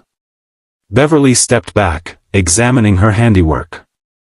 The burns on Peter's shoulder and ribs were gone, replaced by pink new skin that would fully heal within hours. His lacerations had been sealed. But the neurological strain from prolonged exposure to the collective's consciousness, that would take longer to resolve. He's stable, Captain. Cleared for transport. Then get him to Transporter Room 1 immediately. We have 47 seconds before the dimensional rift collapses. Peter swung his legs off the medical bed, pulling his mask back on despite Beverly's protest. Wait, what about you guys? The cube's still attacking. You're not just going to let me leave while you're... Mr. Parker, Picard's voice carried the weight of command that brooked no argument. This crew signed up to defend the Federation against threats like the Borg. You did not. You appeared here through cosmic accident, fought beside us with remarkable courage, and helped us achieve victory we could not have won alone. Your responsibility now is to return home to your own universe, your own life. That is an order. Peter wanted to argue, wanted to stay and help finish the fight, but his spider sense was painting a clear picture. The Enterprise could survive the wounded cube. The shields were holding, Geordi was already rotating harmonics to compensate for the adaptation pattern, and without the vinculum coordinating attacks, the Borg's assault lacked the overwhelming efficiency that had nearly destroyed them earlier. They would make it. But the rift wouldn't wait. Understood, Captain, Peter said, standing on shaky legs. Beverly caught his arm, steadying him, and for a moment they locked eyes, doctor and patient, mother and someone else's son who she'd kept alive through impossible circumstances. Thank you, Peter said simply. For everything. You're welcome. Beverly smiled, though worry still creased her features. When you get home, Peter, please see a doctor. Have them check for neurological damage. What you experienced, exposure to a hive mind consciousness, humans aren't meant to process that kind of sensory input. There could be lasting effects. I'll add it to my list right under explain to Aunt May why I was gone for an hour and never, ever tell anyone I met the actual Enterprise crew. Peter managed a weak grin. Though honestly, who'd believe me? He ran from sickbay, his enhanced speed carrying him through corridors he was beginning to recognize, past crew members who stared at the masked teenager sprinting by, past damage control teams sealing hull breaches, past the controlled chaos of a starship fighting for survival. The combadge data had given him chirped with countdown updates, 30 seconds, 25, 20. Transporter Room 1's doors hissed open. The chamber was different from where he'd arrived, larger, with more elaborate control consoles. Captain Picard stood waiting beside the transporter pad, his uniform still crisp despite the battle, his eyes reflecting the burden of command and something else, genuine respect. Mr. Parker, Picard said as Peter skidded to a halt. 15 seconds. Step onto the pad. Peter moved to comply, then hesitated. Captain, that guy who died, Lieutenant Morrison, I didn't even know him. Didn't talk to him. He died helping me, and I don't even know what he looked like under that helmet. Brian Morrison, Picard said quietly. 28 years old. Joined Starfleet to explore the galaxy. Loved ancient Earth history, particularly 20th century literature. Had a sister on Mars colony who he wrote to every week. The captain's voice carried the weight of every crew member's life he held in his hands. He died doing what Starfleet officers do, protecting others, facing impossible odds, believing that the sacrifice matters. You honored his death by completing the mission. That is all any of us can ask. 10 seconds. Peter nodded, not trusting his voice. He stepped onto the pad, feeling the slight hum of the transporter systems charging beneath his feet. Through the room's small viewport, he could see the dimensional rift, a tear in space that sparkled with impossible colors, already beginning to contract as local spacetime reasserted normalcy. Mr. Parker, Picard said, and now his voice carried something that might have been paternal warmth. You asked earlier what you could do against an army of space zombies, what a street-level hero could contribute to a starship battle. I believe you have your answer. Sometimes the greatest advantage isn't superior technology or greater firepower. Sometimes it's one person willing to do what's necessary, regardless of the odds. Uncle Ben would have liked you, Peter said softly. He always said the same thing, just with different words. 5 seconds. Data's voice came through the comm, precise android timing. Captain, rift collapse imminent. We must transport now. Energize, Picard ordered the transporter chief. Golden light began to shimmer around Peter's form, the familiar tingle of matter-energy conversion starting its work. But even as his molecules began to dissolve, his spider sense suddenly spiked with new danger, not from the Borg cube but from something else, something his enhanced awareness detected in the dimensional rift itself. Wait! Peter shouted, but the transport sequence was already engaged. The rift, there's something wrong. The transporter beam intensified, pulling him apart atom by atom, preparing to shoot his pattern across space toward the collapsing dimensional gateway. Through the cascade of golden light, Peter saw Picard's expression shift from calm command to concern, saw the captain turn toward the viewport where the rift was contracting faster than predicted. And then Peter was between spaces, his consciousness existing in that strange quantum state between the transporter pad and his destination, and his spider sense was screaming because the rift wasn't just collapsing, it was destabilizing, the energies that had connected two universes now tearing apart in a way that physics, either universe's physics, had never intended. The transporter beam carried Peter toward the rift, his pattern encoded in a matter stream, and he could feel the dimensional boundary approaching like a wall he was about to hit at terminal velocity. His spider sense painted a picture of what would happen if the rift collapsed while he was in transit, his pattern scattered across multiple dimensions, his consciousness fragmented, Peter Parker ceasing to exist in any meaningful way across all possible realities. But he'd known the risks. Had chosen to stay and fight despite knowing the rift might close. Had accepted that going home was never guaranteed. With great power comes great responsibility. Even if responsibility meant potentially dying in a transporter beam between universes, at least he'd saved the Enterprise. At least Lieutenant Morrison's death had meant something. At least Aunt May would never know he'd died afraid and alone in a place she couldn't imagine. The rift's edge approached, the dimensional barrier thinning. And something reached through from the other side. Peter's spider sense registered it as help. Not danger but assistance, a force that grabbed his transporter pattern with impossible precision and yanked him through the collapsing gateway like threading a needle at the speed of light. The dimensional rift snapped shut behind him with a soundless implosion that rippled across subspace frequencies, sealing the connection between universes, and Peter's pattern resolved into solid matter in a narrow alley in Queens, New York, Earth, his home dimension, with afternoon sunlight slanting between buildings and the familiar smell of city garbage and hot dog vendors and home. Peter collapsed against a brick wall, gasping, his legs refusing to support him. His spider sense was still firing warning signals from the trauma of interdimensional transport and Borg exposure, making everything seem dangerous even though he was objectively safe. Car horns honked in the distance.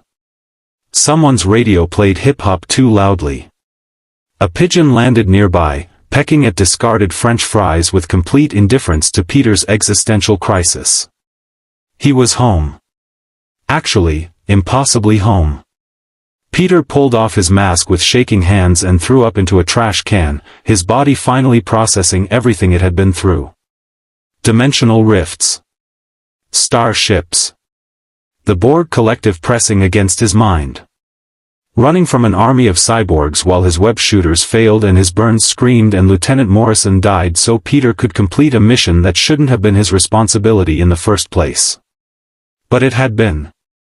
Because power and responsibility were packaged together, and Peter had chosen long ago that he couldn't ignore one when he possessed the other. His phone buzzed in his suit's pocket, miraculously undamaged despite everything. The screen showed 17 missed calls from Aunt May, 6 texts asking where he was, and the time, 4:47 p.m. He'd left to fight the Vulture around 3:30. An hour and 17 minutes had passed here while he'd spent what felt like an eternity aboard the Enterprise.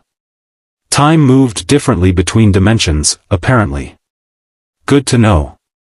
Absolutely terrifying, but good to know. Peter dialed Aunt May with fingers that barely cooperated. She answered on the first ring, her voice tight with worry. Peter Benjamin Parker, where have you been? I called the school, they said you left early, and you're not answering your phone. I'm okay, Aunt May, Peter interrupted, his voice hoarse. I'm sorry. Something came up. Crime-fighting stuff. But I'm okay. I'm safe. I'll be home in 20 minutes. A pause. Then, more gently, are you hurt? Peter looked down at his suit, scorched, torn, covered in substances he didn't want to identify. His shoulder and ribs still ached despite Dr. Crusher's treatment, phantom pains from injuries that technically had been healed. His head throbbed from neurological strain that human doctors wouldn't understand even if he could explain it. Nothing serious, he lied, because how could he possibly explain the truth? Just a rough patrol. I'll shower and change before dinner. Okay, sweetheart. Just, be careful. Please. Always am, Aunt May. He ended the call and sat in that alley for another 5 minutes, letting his body recover, letting his mind process. Somewhere in another universe, the Enterprise was finishing its battle with the wounded Borg cube. Captain Picard was writing a log entry about the dimensional traveler who'd helped them survive. Data was probably analyzing the spatial anomaly that had brought Peter through. And Beverly Crusher was maybe thinking about the teenage boy who reminded her of Wesley, wondering if he'd made it home safely. Peter would never know if they thought about him after he left. Would never know if the Enterprise survived the remaining battle or if other Borg cubes came. Would never know if his brief presence in that universe had changed anything beyond that one fight. But he'd done what he could. And that, Uncle Ben had always said, was all anyone could do. Peter pulled his mask back on, fired a web line at a nearby building, and swung toward home through the familiar canyons of Queens. The late afternoon sun felt warm on his battered suit, the city sounds were comfortingly mundane, and his spider sense gradually quieted as his nervous system accepted that the immediate danger had passed. He had homework due tomorrow. A chemistry test on Friday. Aunt May was making meatloaf for dinner, his favorite. Normal life, normal problems, normal teenage concerns that suddenly seemed incredibly precious after facing the existential horror of assimilation. The USS Enterprise hung in space, her shields flickering at 7% capacity, phaser arrays cooling from sustained fire, and hull breaches on 6 decks being sealed by emergency force fields. On the view screen, the Borg cube drifted, still massive, still ominous, but its weapons had ceased firing. Without the vinculum coordinating their actions, the remaining drones aboard had devolved into isolated units executing simple programming loops: regenerate, patrol, wait for commands that would never come. Captain Picard stood on his bridge, watching the cube with eyes that had seen too much of the Borg's horror. His hand unconsciously touched his chest where Borg implants had once protruded, where he'd been Locutus, mouthpiece for the collective. The phantom sensation never entirely left him, the memory of millions of voices speaking through his throat, using his tactical knowledge to destroy Starfleet ships, to kill people he'd served beside for years. But today, the Borg had lost. And a teenage boy from another dimension had been instrumental in that victory. Mr. Data, Picard said quietly. Did Mr. Parker's transport complete successfully? Data's fingers moved across his console, analyzing the transporter logs and the spatial readings from the collapsed dimensional rift. His golden eyes tracked data streams that would overwhelm human processing capacity. The transport sequence encountered significant interference during the final phase, Captain. The dimensional rift collapsed 0.03 seconds before Mr. Parker's pattern fully resolved. However, Data paused, and for an android without emotions, his tone carried something remarkably like relief. Sensors detected an unusual energy signature that appeared to stabilize his matter stream during transit. I believe he successfully returned to his point of origin. You believe, Commander? Riker stepped closer, concern evident. We don't know for certain. The dimensional barrier is now sealed, Commander. I cannot confirm his arrival with absolute certainty. However, the probability of successful transport is 94.7% based on the energy signature's behavior. Something, or someone, assisted his transit through the collapsing rift. Deanna Troi closed her eyes, her empathic senses reaching across the impossible distance between universes. She felt nothing, the dimensional barrier blocked even her betazoid abilities, but she'd sensed Peter's emotional state before he left, fear mixed with determination, loneliness mixed with courage, a boy trying desperately to live up to ideals someone he loved had taught him. "He made it," she said softly, opening her eyes. "I can't sense him anymore, which means the dimensions are truly separated." But I felt his relief just before the connection severed. "He's home." Picard allowed himself a small measure of satisfaction. "Then we have kept our promise to him." He turned to Worf. Status of the Borg cube? Worf's tactical display showed a vessel in catastrophic failure. Internal power fluctuations detected. Regenerative systems failing. Without central coordination, individual drones cannot maintain critical systems. "The cube is dying, Captain." Life signs? 73,812 drones remain aboard. All in various states of systems failure. They are no longer a threat to the Federation. Worf's voice carried grim satisfaction. A warrior's victory, earned through blood and sacrifice. Wesley Crusher turned from the helm, his young face showing the strain of combat but also pride. "Captain, Starfleet Command is hailing us. They've been monitoring the battle. They want a status report." On screen. The view screen shifted from the dying Borg cube to Admiral Nechayev's stern features. Her uniform was immaculate despite the late hour at Starfleet headquarters, her expression carefully neutral. "Captain Picard. We've been tracking your engagement with the Borg cube. Your tactical logs show unusual developments. A dimensional rift? An unknown humanoid with enhanced abilities? Care to explain?" Picard straightened, hands clasped behind his back in his characteristic pose. "Admiral, we encountered a subspace anomaly generated by Borg transwarp technology. The anomaly created a dimensional rift that brought a young human from a parallel universe aboard our ship. He possessed enhanced physical capabilities and proved instrumental in our victory against the Borg." Nechayev's eyes narrowed. "And this individual's current location?" "Returned to his point of origin before the rift collapsed. We have no way to contact him or verify details of his universe. The dimensional barrier has resealed." "I see." The Admiral consulted a PADD off-screen. "Your report indicates you destroyed the cube's vinculum using a boarding party that included this civilian?" Mr. Parker volunteered, "Admiral." He demonstrated remarkable courage and tactical adaptability. Without his assistance, the Enterprise would likely have been destroyed, and the Borg cube would have continued toward Earth. Picard's voice carried quiet steel. "I made the tactical decision to utilize all available resources. Given the outcome, I stand by that decision." A pause.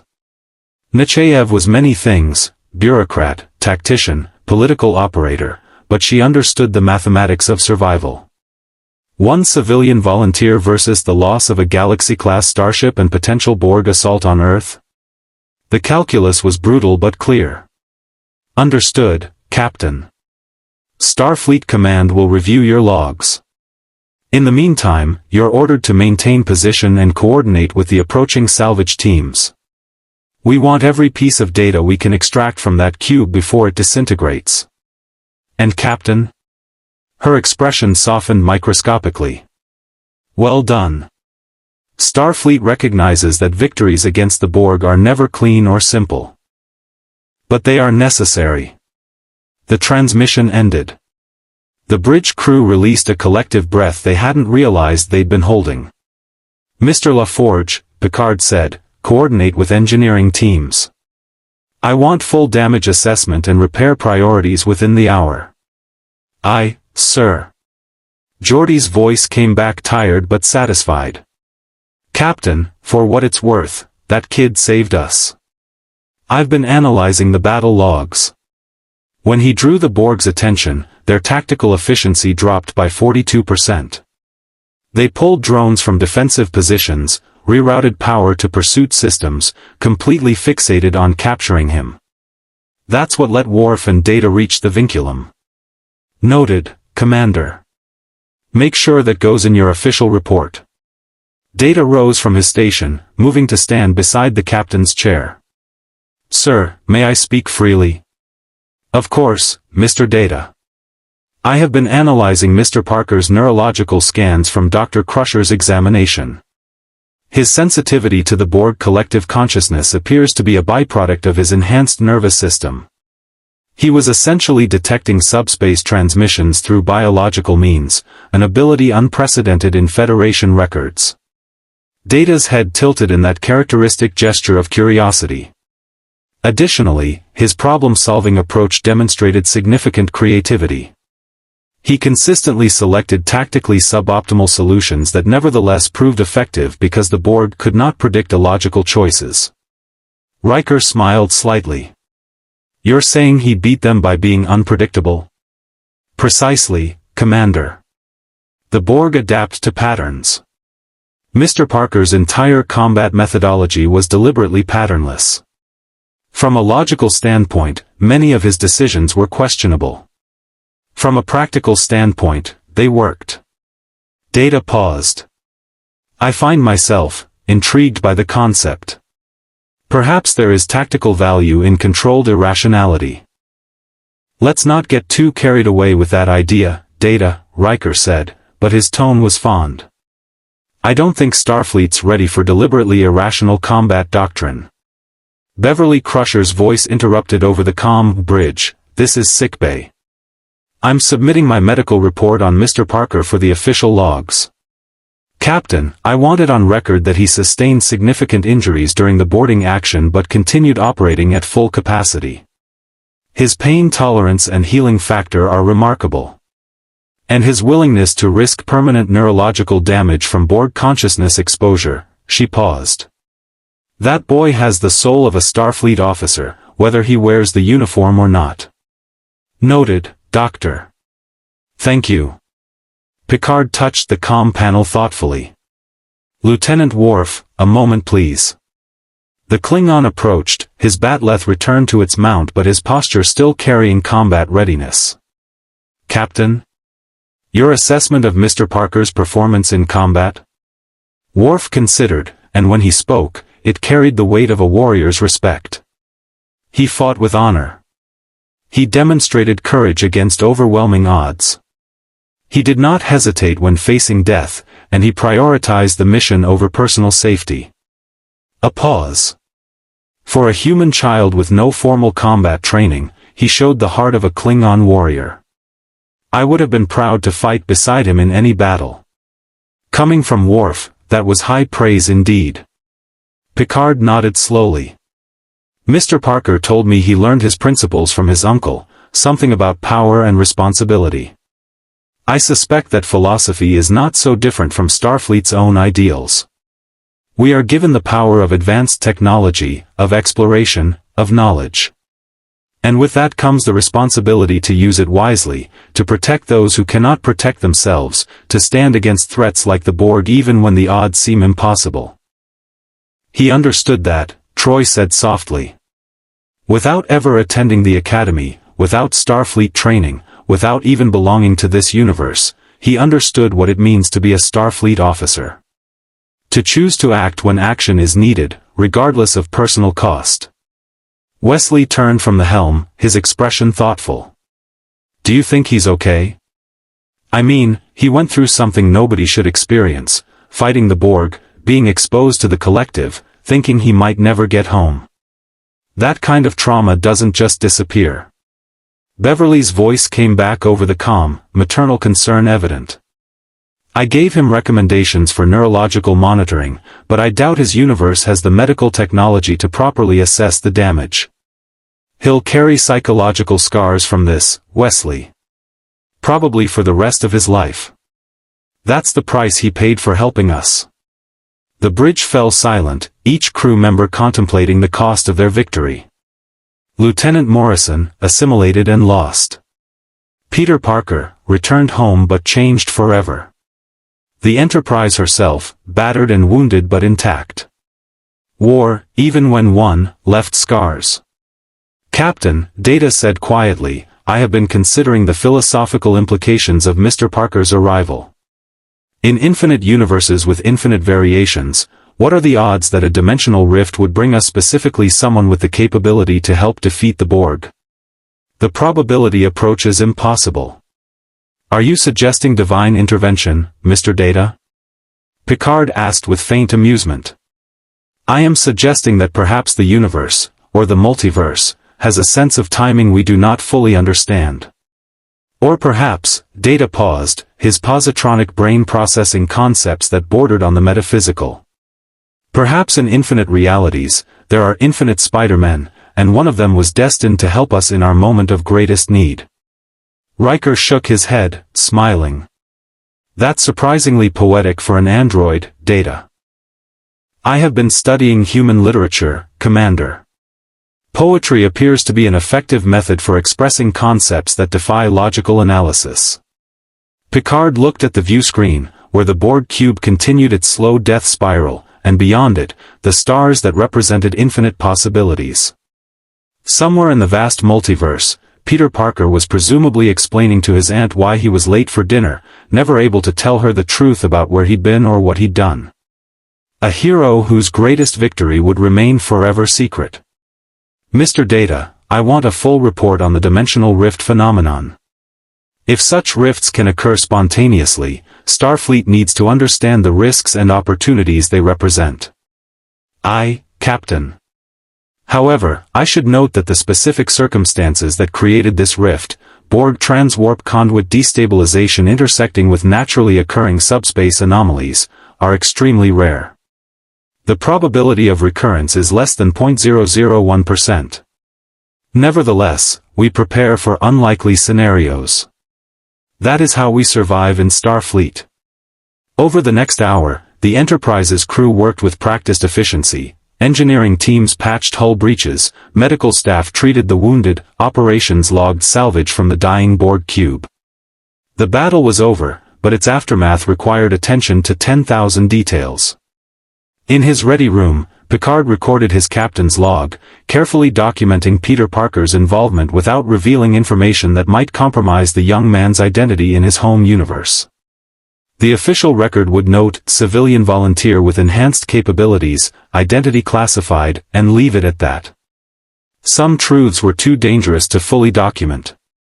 As Picard spoke into the recording interface, he found himself wondering about the boy who'd appeared and disappeared like something from mythology.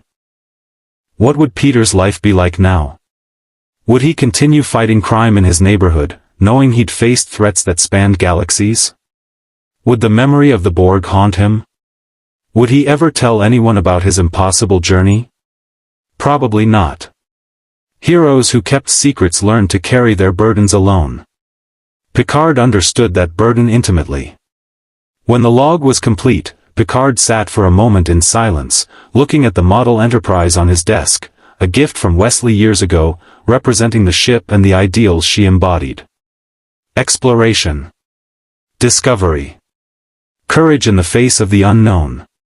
And today, those ideals had been upheld by a 16-year-old boy who shouldn't have even existed in this universe. Computer, Picard said quietly, note for personal log, not to be included in official record. Today we were reminded that heroism is not confined to Starfleet officers or even to our own reality. Peter Parker, whoever and wherever you are, thank you. You saved more lives than you will ever know. And if our paths cross again across the infinite possibilities of the multiverse, it will be my honor to stand beside you once more. The computer acknowledged the entry with a soft beep. Picard rose, straightened his uniform, and returned to the bridge. There was work to be done, a ship to repair, a crew to care for, and the endless duty of exploration that was Starfleet's mandate. But for just a moment, as he settled into his command chair and looked at the stars, Jean-Luc Picard allowed himself to believe that somewhere in the infinite multiverse, Peter Parker was safe, home, and perhaps smiling at the memory of his impossible adventure. "Live long and prosper, Mr. Parker," Picard thought. "And may your Uncle Ben's wisdom continue to guide you well." The Enterprise turned away from the dying Borg cube and set course for Federation space, carrying with her the memory of a dimensional traveler who proved that courage and responsibility transcended universes. 3 days had passed since Peter Parker's return to Queens, and the world continued spinning with infuriating normalcy. He sat in chemistry class, Mr. Harrington droning about molecular bonds and electronegativity scales, while Peter's mind replayed the sensation of Borg drones climbing after him through the darkness of an alien cube. The fluorescent lights overhead flickered, and for a split second his spider sense spiked, "Danger, danger," before his rational mind reminded him, "You're in Midtown High, not on the Enterprise. Those are normal lights, not Borg alcoves." His hand trembled slightly as he took notes. The tremor had started the day after his return and hadn't stopped. Dr. Crusher had warned him about neurological aftereffects, but what was he supposed to tell his regular doctor? "Hey, I was exposed to a cybernetic hive mind consciousness from another universe and now I can't hold a pencil steady?" "Mr. Parker," Mr. Harrington's voice cut through his thoughts. "Perhaps you could enlighten us about covalent bonding?" Peter blinked, focusing on the whiteboard where molecular diagrams danced meaninglessly. His enhanced brain processed the question automatically, shared electron pairs, octet rule, stable configurations, but his mouth was slow to follow. Yeah. Covalent bonds form when atoms share electrons to achieve stable outer shells. Like individual units working together to create something stronger than they could be alone. Like the Enterprise crew. Like Worf and Data coordinating perfectly during the boarding action. Like thousands of Borg drones unified into a collective that had nearly killed them all. Mr. Harrington nodded, oblivious to the subtext. "Correct. Now, can anyone explain why?" Peter's spider sense suddenly flared, not the catastrophic scream of Borg pursuit but a lower-grade warning. Danger, specific, immediate.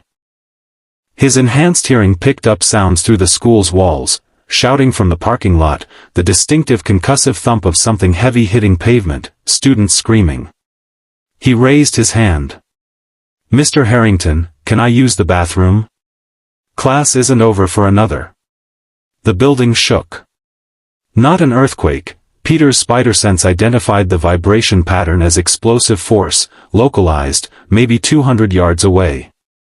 Other students gasped, looking around nervously.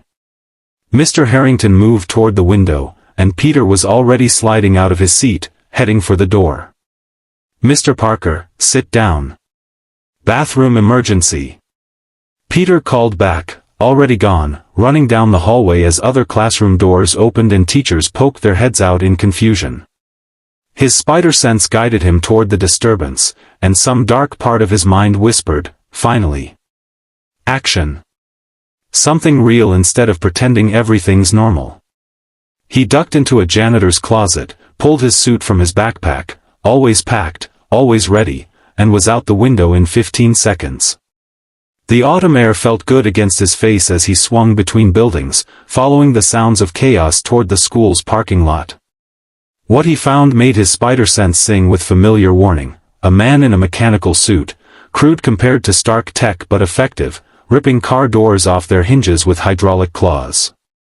Students scattered, teachers trying to herd them to safety, and the suited figure was shouting something about revenge on the school board, budget cuts, how nobody appreciated maintenance workers. Just another Tuesday in Queens. Just another villain with a grudge and enough technical skill to build something dangerous. Peter should have felt relieved. This was his element, street-level crime, protecting his neighborhood, the kind of hero work he understood.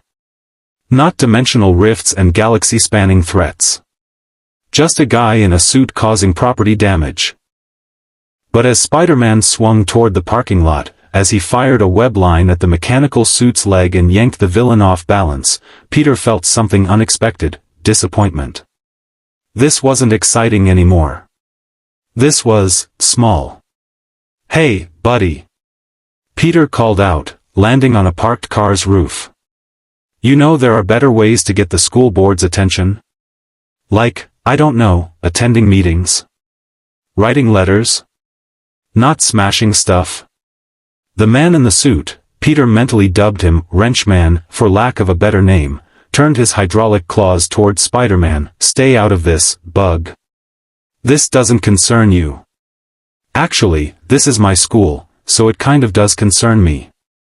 Also, that's my chemistry teacher hiding behind that Honda, and he gives really easy tests, so I'd appreciate you not traumatizing him." Wrenchman charged. Peter's spider sense painted the attack's trajectory: clumsy, predictable, nothing like the coordinated precision of Borg drones adapting in real time.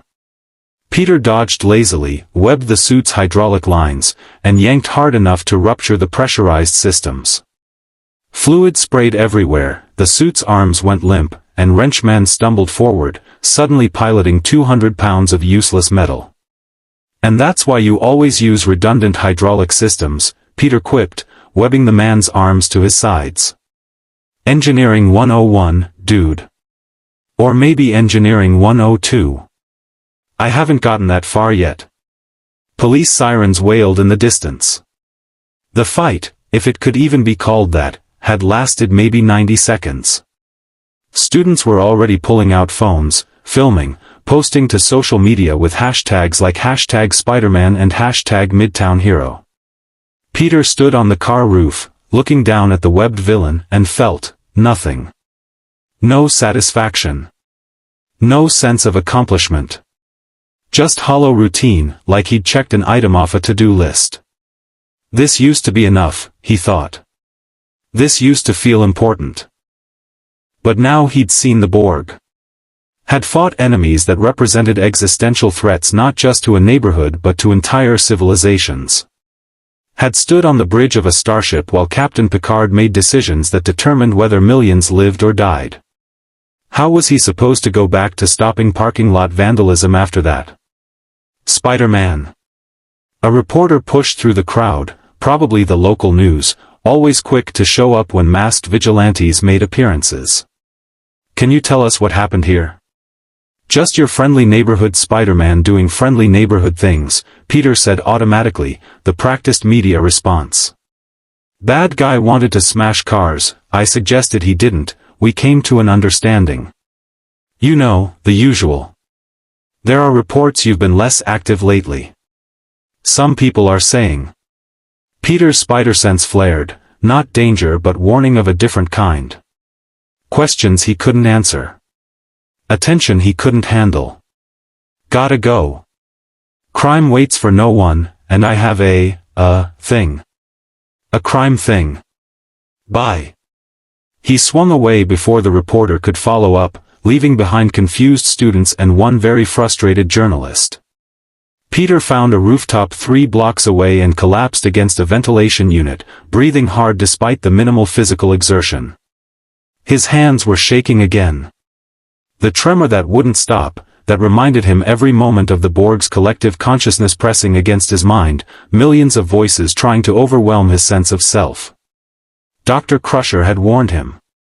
Deanna Troi had sensed the trauma before he left. But Peter had thought coming home would fix it, that familiar surroundings and normal problems would make the memories fade. Instead, they were getting worse. At night, he dreamed of greenlit corridors and pale faces with red cybernetic eyes. He woke up gasping, spider sense screaming warnings about threats that didn't exist in this universe. During the day, sudden noises made him flinch. Doors opening sounded like Borg materialization effects, computer hums reminded him of the cube's ambient systems, and any synchronized movement sent his danger sense into overdrive. His phone buzzed. Text from Aunt May, saw the news. "You okay? Be home for dinner."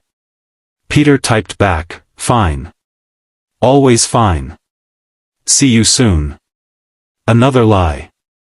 He was getting good at lying lately. He sat on that rooftop for 20 minutes, watching the city move below him, cars navigating traffic, people walking dogs, delivery trucks making their rounds. Normal life, mundane concerns, the kind of peaceful existence the Federation protected across 1,000 worlds. And Peter Parker, 16-year-old high school student, couldn't shake the feeling that he'd left something important behind in that other universe. Not just the adventure or the excitement, but a sense of purpose that street-level crime in Queens couldn't replicate. His comm badge, the Starfleet insignia Data had attached to his suit, was tucked in his desk drawer at home. Peter had tried to remove it, but something stopped him. Maybe nostalgia. Maybe hope. Maybe the irrational belief that somehow, some way, that connection to the Enterprise wasn't completely severed. Data had said the probability of the dimensional rift recurring was less than 0.001%. Effectively impossible. But Peter had been bitten by a radioactive spider and gained superpowers. He'd met Tony Stark. He'd fought guys in mechanical wings who should only exist in comic books. His entire life was built on improbabilities that somehow became reality. So maybe, just maybe, he'd see them again someday. Captain Picard with his quiet strength. Data with his android curiosity. Beverly with her maternal concern. Worf with his warrior's honor. The Enterprise herself, that beautiful impossible ship exploring the cosmos. Get it together, Parker, he muttered to himself, standing up and checking his web shooters. Normal patrol. Normal evening. Normal life, or as normal as Spider-Man's life ever got. He swung toward home, taking the long route through his neighborhood, keeping an eye out for trouble that suddenly seemed depressingly mundane. A mugging he prevented with barely a thought. A car accident where he helped pull people from wreckage while waiting for EMTs. A cat stuck in a tree, because apparently that was actually a real thing that happened. By the time he reached his apartment building, the sun was setting, painting Queens in orange and purple light that made even ordinary buildings look momentarily beautiful. Peter climbed through his bedroom window, changed out of his suit, and tried to compose his face into something that wouldn't make Aunt May worry. He failed, of course. Aunt May took one look at him over dinner, her famous meatloaf, his favorite, and said quietly, "Peter, honey, what happened? And don't say nothing. You've been different since last week. Distant. Like you're somewhere else even when you're sitting right here." Peter pushed food around his plate. How could he possibly explain? "Hey Aunt May, I got sucked through a dimensional rift into the Star Trek universe, fought the Borg alongside Captain Picard, watched a man get assimilated by cyborgs, and now normal life feels empty and my hands won't stop shaking because I can still feel 6 million voices trying to erase my consciousness. Just tired," he said instead. "School's been intense. And, you know, the whole Spider-Man thing. Lots of bad guys lately." Aunt May's expression said she didn't believe him, but she'd learned over the years when to push and when to give him space. "Okay, sweetheart. But if you need to talk about anything, I'm here. You know that, right?" "I know." Peter managed a smile that almost felt genuine. "Thanks, Aunt May." Later, lying in bed with homework abandoned on his desk, Peter stared at the ceiling and let his mind wander back to the Enterprise. He wondered if they'd survived the battle with the Borg cube. Wondered if Data had finished his analysis of the dimensional rift. Wondered if Captain Picard ever thought about the masked teenager who dropped into his universe and disappeared just as quickly. Probably not. They had more important things to worry about: exploration, diplomacy, defending the Federation against threats Peter couldn't imagine. He'd been a temporary anomaly in their lives, a footnote in some official report that would be filed and forgotten. But they'd changed his life irrevocably. Shown him a future where humanity had evolved beyond war and poverty, where people worked together to explore and understand rather than conquer and exploit. Where someone like him, a kid with powers, an outsider, someone who didn't quite fit, could still make a difference. With great power comes great responsibility. Uncle Ben's words, but Peter understood them differently now. Responsibility wasn't just stopping muggers and bank robbers. It was standing up when everything seemed hopeless. It was fighting for people even when they'd never know your name. It was choosing to act because the alternative, doing nothing, was unbearable. The Enterprise crew understood that. Every one of them, from Picard to the security officers whose names Peter hadn't learned. They'd chosen to serve, to risk, to sacrifice. And Peter Parker, lying in his Queen's bedroom with trembling hands and traumatic memories, realized he'd do it again. If the rift reopened tomorrow, if Captain Picard called for help, Peter would go. Not because it was exciting or adventurous, but because it was right. Because responsibility transcended universes. His phone buzzed one final time before sleep took him. Text from an unknown number, "Hey Pete, it's Ned. You okay? You seemed weird at school today. Wanna hang out tomorrow? New Lego set just came in." Peter smiled despite everything. Ned Leeds, his best friend, who knew Peter was Spider-Man and never made him feel like a freak for it. Who represented normalcy and friendship and all the things that made life worth protecting. "Yeah, definitely. Pizza after school? You know it. See you tomorrow, Spider-Man." Peter set his phone aside, finally allowing exhaustion to pull him toward sleep. Tomorrow he'd be Peter Parker again, student, friend, nephew. The memories of the Enterprise would fade eventually. The tremors would stop. Life would return to whatever passed for normal in a superhero's world. But tonight, just before sleep claimed him, Peter whispered into the darkness, "Live long and prosper, Captain. Thanks for everything." And if somewhere in the vast multiverse, Jean-Luc Picard felt an inexplicable moment of connection to a young hero he'd never see again, neither of them would ever know. The universes remained separate, the dimensional barrier sealed. But the impact of their meeting echoed across realities in ways neither could fully understand. 6 months had passed since Peter Parker's impossible journey, and the tremors in his hands had finally stopped. Therapy, the regular kind, not the "I was exposed to a hive mind consciousness" kind, because how could he possibly explain that, had helped with the nightmares. His grades had recovered. Aunt May had stopped giving him those concerned looks over breakfast. Life had, against all odds, returned to something resembling normal. But Peter was different now in ways nobody else could see. He stood on a rooftop in Manhattan, farther from Queens than he usually patrolled, watching the sun set over the city. The skyline glittered with lights that represented millions of lives, each person with their own struggles and dreams and responsibilities. From this height, the city looked almost like a starfield, points of light scattered across the darkness. It reminded him of the view from the Enterprise's bridge. His phone buzzed. Text from Ned, "Dude, you're gonna be late for movie night. May made snacks. Get your spider butt over here." Peter smiled, typing back, "On my way. 5 minutes."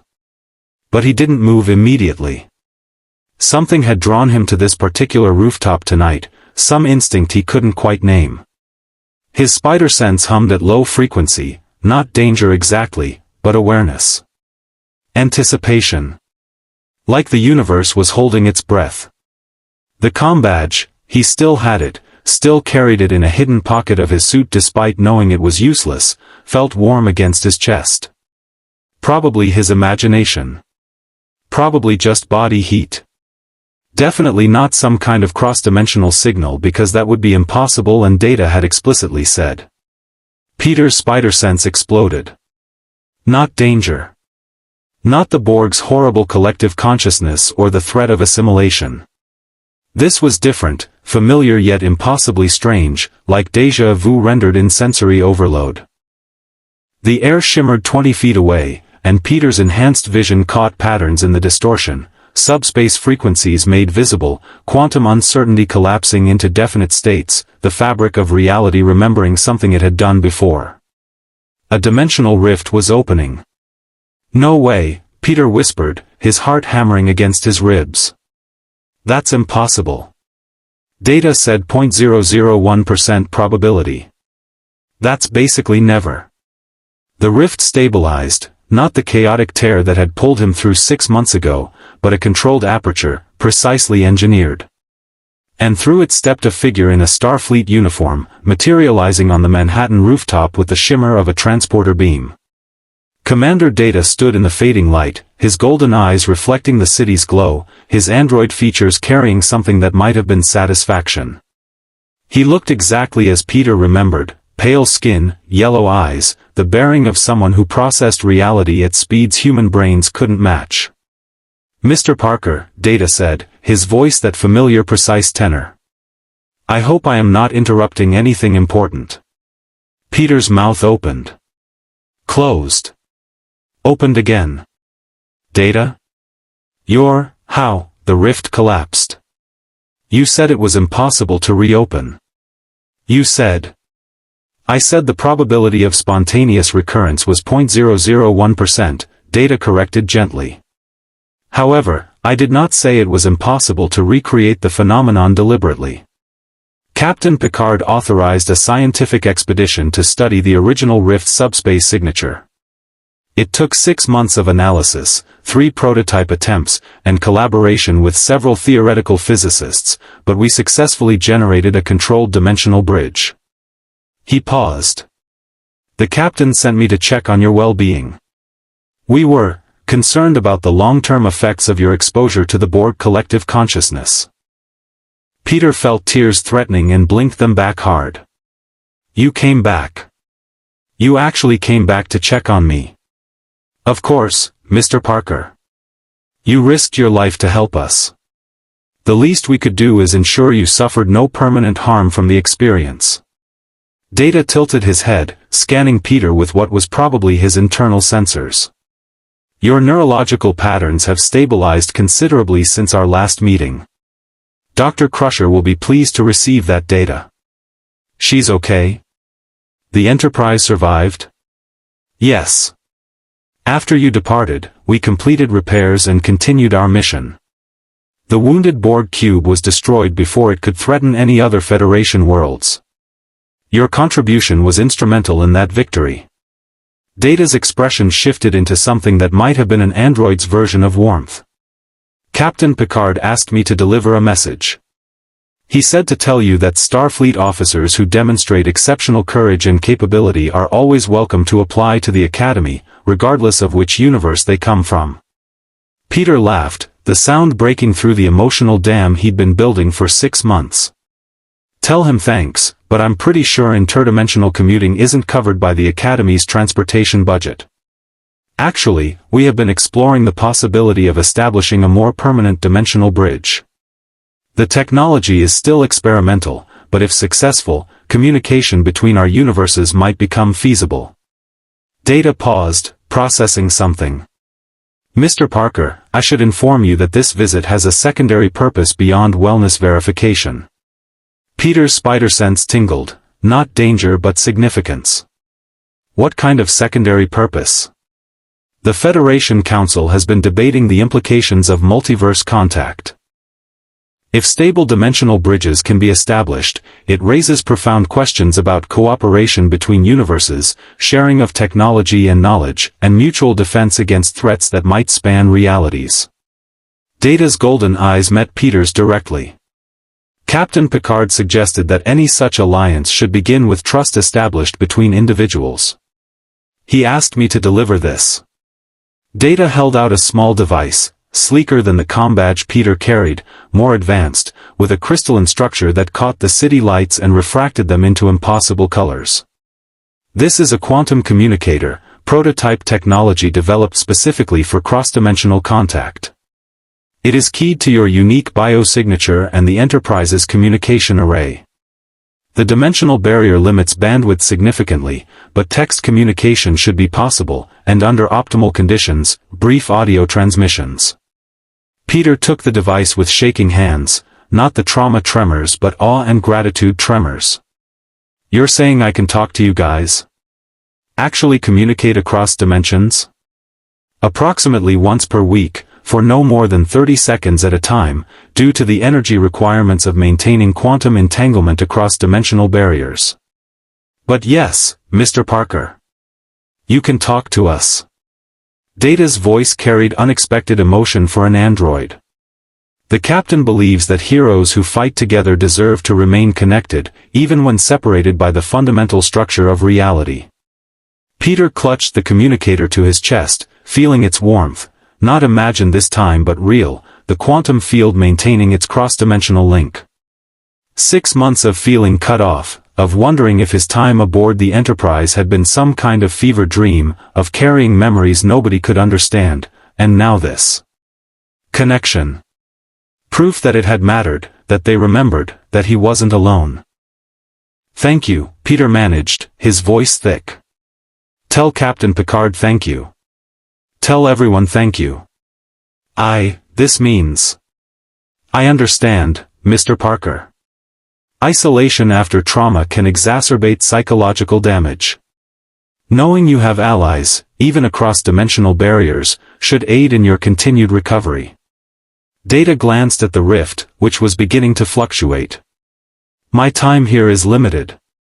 The bridge requires significant power to maintain.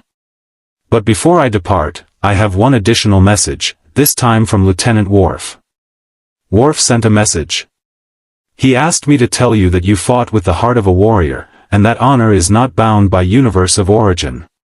He said if you ever return to our reality, he would be proud to teach you proper combat techniques. Data's lips quirked into what might have been a smile. I believe that is Klingon for, I respect you, though the translation is imprecise. Peter laughed again, wiping his eyes with the back of his hand. Tell him I'd love that. And tell Wesley his mom is an amazing doctor who literally saved my life. And tell Geordi thanks for adapting my web shooters to work with your environmental systems.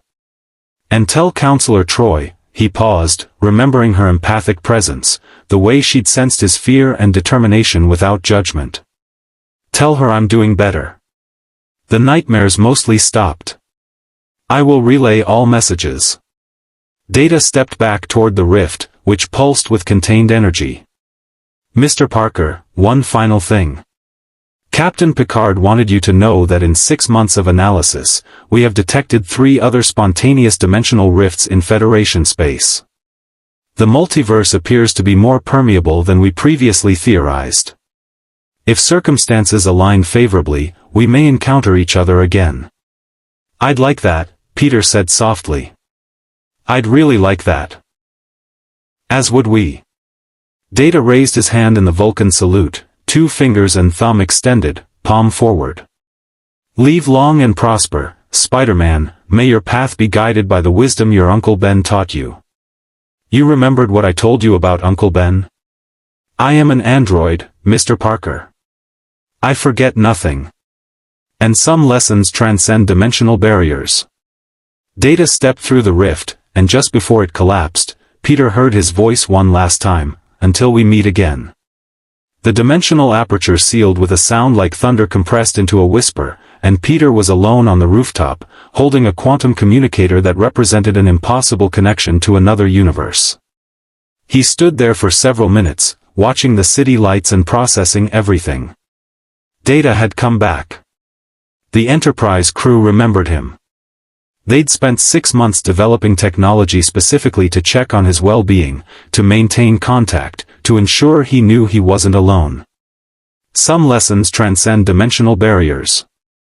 Peter looked at the quantum communicator, then at the city stretched out below him, millions of people living their lives, most of them never knowing how close they'd come to Borg assimilation, never understanding that a teenage kid from Queens had helped save them. That was okay. Heroes didn't need recognition. They needed purpose. And Peter Parker finally understood his purpose extended beyond stopping muggers and bank robbers.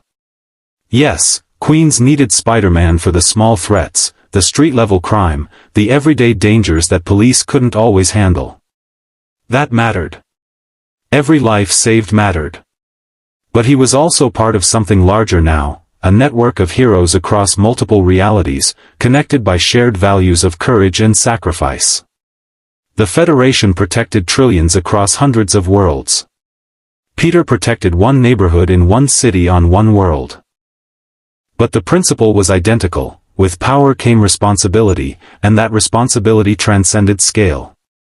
Whether you commanded a starship or swung through Queens on web lines, whether you had a crew of hundreds or worked alone, whether you wore a Starfleet uniform or a homemade spider suit, the choice to act when action was needed defined heroism. His phone buzzed again. Ned, more insistent. Pete, seriously, the movie's starting. Where are you? Peter smiled, pocketing the quantum communicator carefully. Tomorrow he'd experiment with it, figure out how to send his first message to the Enterprise. Maybe just a simple, thanks for everything, or possibly something more elaborate. He'd have time to decide. Tonight, he had normal teenage responsibilities, movie night with his best friend, Aunt May's snacks, pretending his life was ordinary even though he carried the memory of fighting cyborgs in another universe. Peter fired a web line and swung toward home, moving through the Manhattan evening with practiced grace. His spider sense hummed contentedly, no threats, no danger, just the ambient awareness of a city alive with possibility. As he swung between buildings, Peter thought about everything that had changed since that day 6 months ago when a dimensional rift had pulled him into the impossible. He'd been terrified, overwhelmed, completely out of his depth. But he'd fought anyway, adapted anyway, made a difference anyway. Because that's what heroes did, whether they were Starfleet captains or teenage spider people from Queens. Uncle Ben had been right, with great power came great responsibility. But the Enterprise crew had taught Peter something additional. Responsibility wasn't a burden to carry alone. It was a choice shared by everyone who decided that standing against the darkness mattered more than personal safety. Peter Parker swung through the city, no longer feeling isolated by memories nobody else could understand. The quantum communicator rested against his heart, a tangible reminder that across dimensional barriers, allies existed. Friends who would check on him, who would maintain contact despite impossible distances, who would remember that he'd fought beside them when it mattered most. The street-level crime he'd stopped earlier that day, Wrenchman and his parking lot rampage, didn't feel insignificant anymore. It was part of the same continuum as fighting the Borg, just at a different scale. Every person saved, every threat neutralized, every choice to act instead of looking away, they all contributed to making reality slightly better than it would have been otherwise. And if another dimensional rift opened, if Captain Picard called for help again, Peter would answer. Not because he was seeking adventure or because normal life was boring, but because some responsibilities transcended universes, and heroism meant showing up when needed, regardless of the odds. He reached his apartment building, slipped through his bedroom window, and changed into civilian clothes. Aunt May was in the living room with Ned, queuing up the movie, complaining good-naturedly about teenagers who were always late. Sorry. Peter called, grabbing a handful of chips from the snack bowl. Got distracted. By what? Ned asked, making room on the couch. Peter thought about Data standing on a Manhattan rooftop, about quantum communicators and dimensional bridges, about 6 months of friendship spanning impossible distances. Just thinking about the future, he said honestly. About possibilities. Aunt May smiled, ruffling his hair affectionately. You're a strange kid, Peter Parker. But I love you anyway. Love you too, Aunt May. The movie started, some action film Ned had been excited about for weeks, and Peter tried to focus on the explosions and car chases that had been rendered slightly absurd by his memories of actual space battles. But he found himself enjoying it anyway, enjoying the normalcy of sitting with people he loved, eating snacks, laughing at bad dialogue. This was worth protecting. This simple, mundane, beautiful moment of human connection. This was what the Enterprise defended across 1,000 worlds, what Peter fought for in his neighborhood, what Lieutenant Morrison had died to preserve. During a quiet moment in the film, Peter's hand drifted to his pocket, feeling the quantum communicator's reassuring weight. Tomorrow he'd send his first message. Maybe just 2 words, thank you. The Enterprise would understand. And somewhere in another universe, on a starship exploring the cosmos, Commander Data would receive that message and relay it to Captain Picard, who would read it and smile, satisfied that the young hero they'd briefly welcomed aboard had found his path forward. The dimensional barriers remained strong, nearly impermeable. But friendship, courage, and shared purpose transcended such boundaries. Peter Parker and the crew of the USS Enterprise would probably never stand side by side again, the probabilities were simply too low. But they would remain connected. Across universes, across impossible distances, united by the understanding that heroism was a choice anyone could make, in any reality, at any scale. With great power comes great responsibility. Uncle Ben's lesson, validated across dimensions, carried forward by a teenage spider-person from Queens who had learned that responsibility was infinite, courage was universal, and even the smallest hero could change the course of battles that spanned galaxies. Peter Parker settled into the couch, surrounded by family and friends, carrying the secret weight of impossible memories and quantum-linked communication to another universe. And he smiled, content in the knowledge that whether swinging through Queens or fighting the Borg in distant space, he would always choose to act, always choose to help, always choose responsibility over comfort. Because that's what heroes did, in every universe, across all realities. Live long and prosper, indeed. The multiverse is vast beyond human comprehension, infinite realities branching from infinite choices, each universe playing out possibilities that others never explored. In one reality, the USS Enterprise D encountered a Borg cube and nearly fell to overwhelming force. In another reality, Peter Parker fought street crime in Queens and never imagined worlds beyond his own. But in this reality, this singular, improbable confluence of circumstances, a dimensional rift connected two universes that should never have touched. And in that brief window of contact, a teenage hero from Queens and a starship crew from the 24th century proved that courage, sacrifice, and responsibility transcend dimensional barriers. Peter Parker returned to his life changed in ways no one else could see.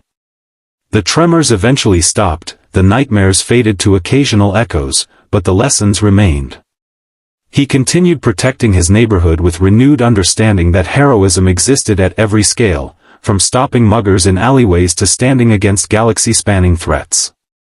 Each life saved mattered. Each choice to act instead of walking away contributed to making reality incrementally better. The quantum communicator became his most treasured possession, though he used it sparingly. Once a week, 30 seconds at a time, he maintained contact with the Enterprise. Brief messages exchanged across impossible distances, updates on missions, questions about science that human physics couldn't yet answer, and sometimes just simple acknowledgments that the connection remained strong. Spider-Man stopped another robbery today, Peter typed on the crystalline device. No cybernetic zombies this time, just a guy with a crowbar. Kind of anticlimactic, but he was threatening people, so it still mattered.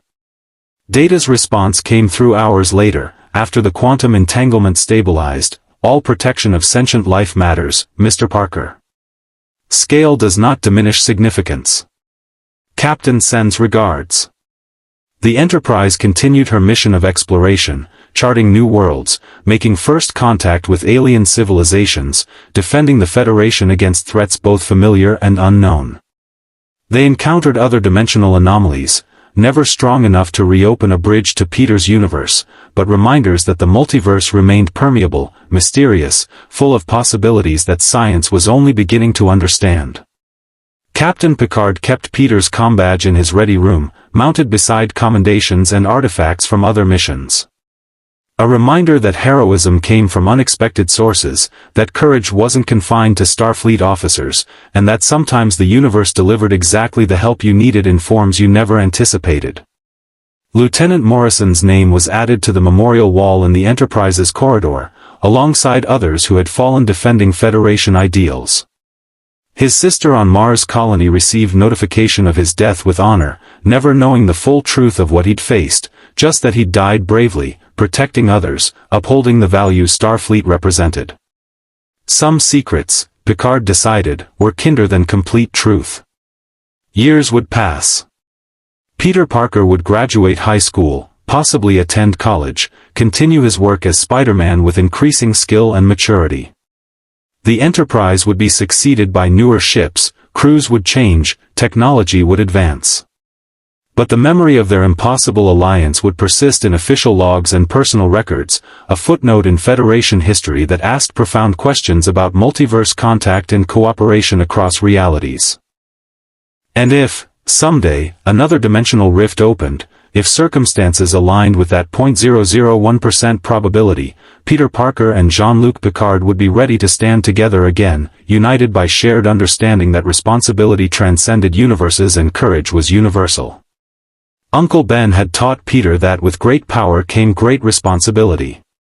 The Enterprise crew had shown him that responsibility could be shared across impossible distances, that allies existed even in universes he'd never imagined, and that choosing to act, regardless of scale, regardless of odds, defined heroism in every reality.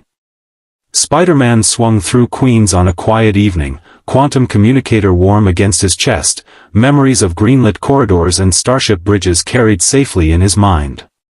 Normal life, extraordinary purpose, the balance every hero learned to maintain. And somewhere in another universe, on a Galaxy-class starship exploring the infinite mystery of space, Commander Data noted an incoming quantum transmission from a parallel reality. He smiled, an expression he'd learned from observing humans, and relayed the message to Captain Picard. Still here. Still fighting. Thanks for everything. Live long and prosper, Enterprise. Picard read the message and allowed himself a moment of satisfaction. The boy had survived, thrived, carried forward the lessons learned during impossible circumstances. That was all any mentor could hope for, that their influence persisted, that courage propagated across generations and realities, that the choice to stand against darkness continued regardless of who carried the torch. Two universes, separated by fundamental barriers of physics and probability. Two heroes, connected by quantum entanglement and shared values. One simple truth that transcended dimensional boundaries: responsibility was infinite, courage was universal, and even the smallest hero could change the fate of worlds. The multiverse continued its expansion, infinite realities playing out infinite possibilities. But in this reality, this singular, improbable timeline, a teenage spider-person and a starship crew had forged an alliance that proved heroism transcended universes, and that the greatest adventures often began with simple choices made by ordinary people who refused to look away when action was needed. Peter Parker saved Queens. The Enterprise saved civilizations. And both understood, with perfect clarity, that they were doing the same work at different scales, protecting life, defending the innocent, standing against the darkness with courage drawn from the same infinite well that empowered every hero who had ever lived. With great power comes great responsibility. A lesson learned in Queens. Validated across dimensions. Carried forward into infinite futures where heroes would continue making the choice to act, regardless of the odds, because that's what heroes did in every universe, across all realities, forever. Live long and prosper. Hit the subscribe button for more interesting stories.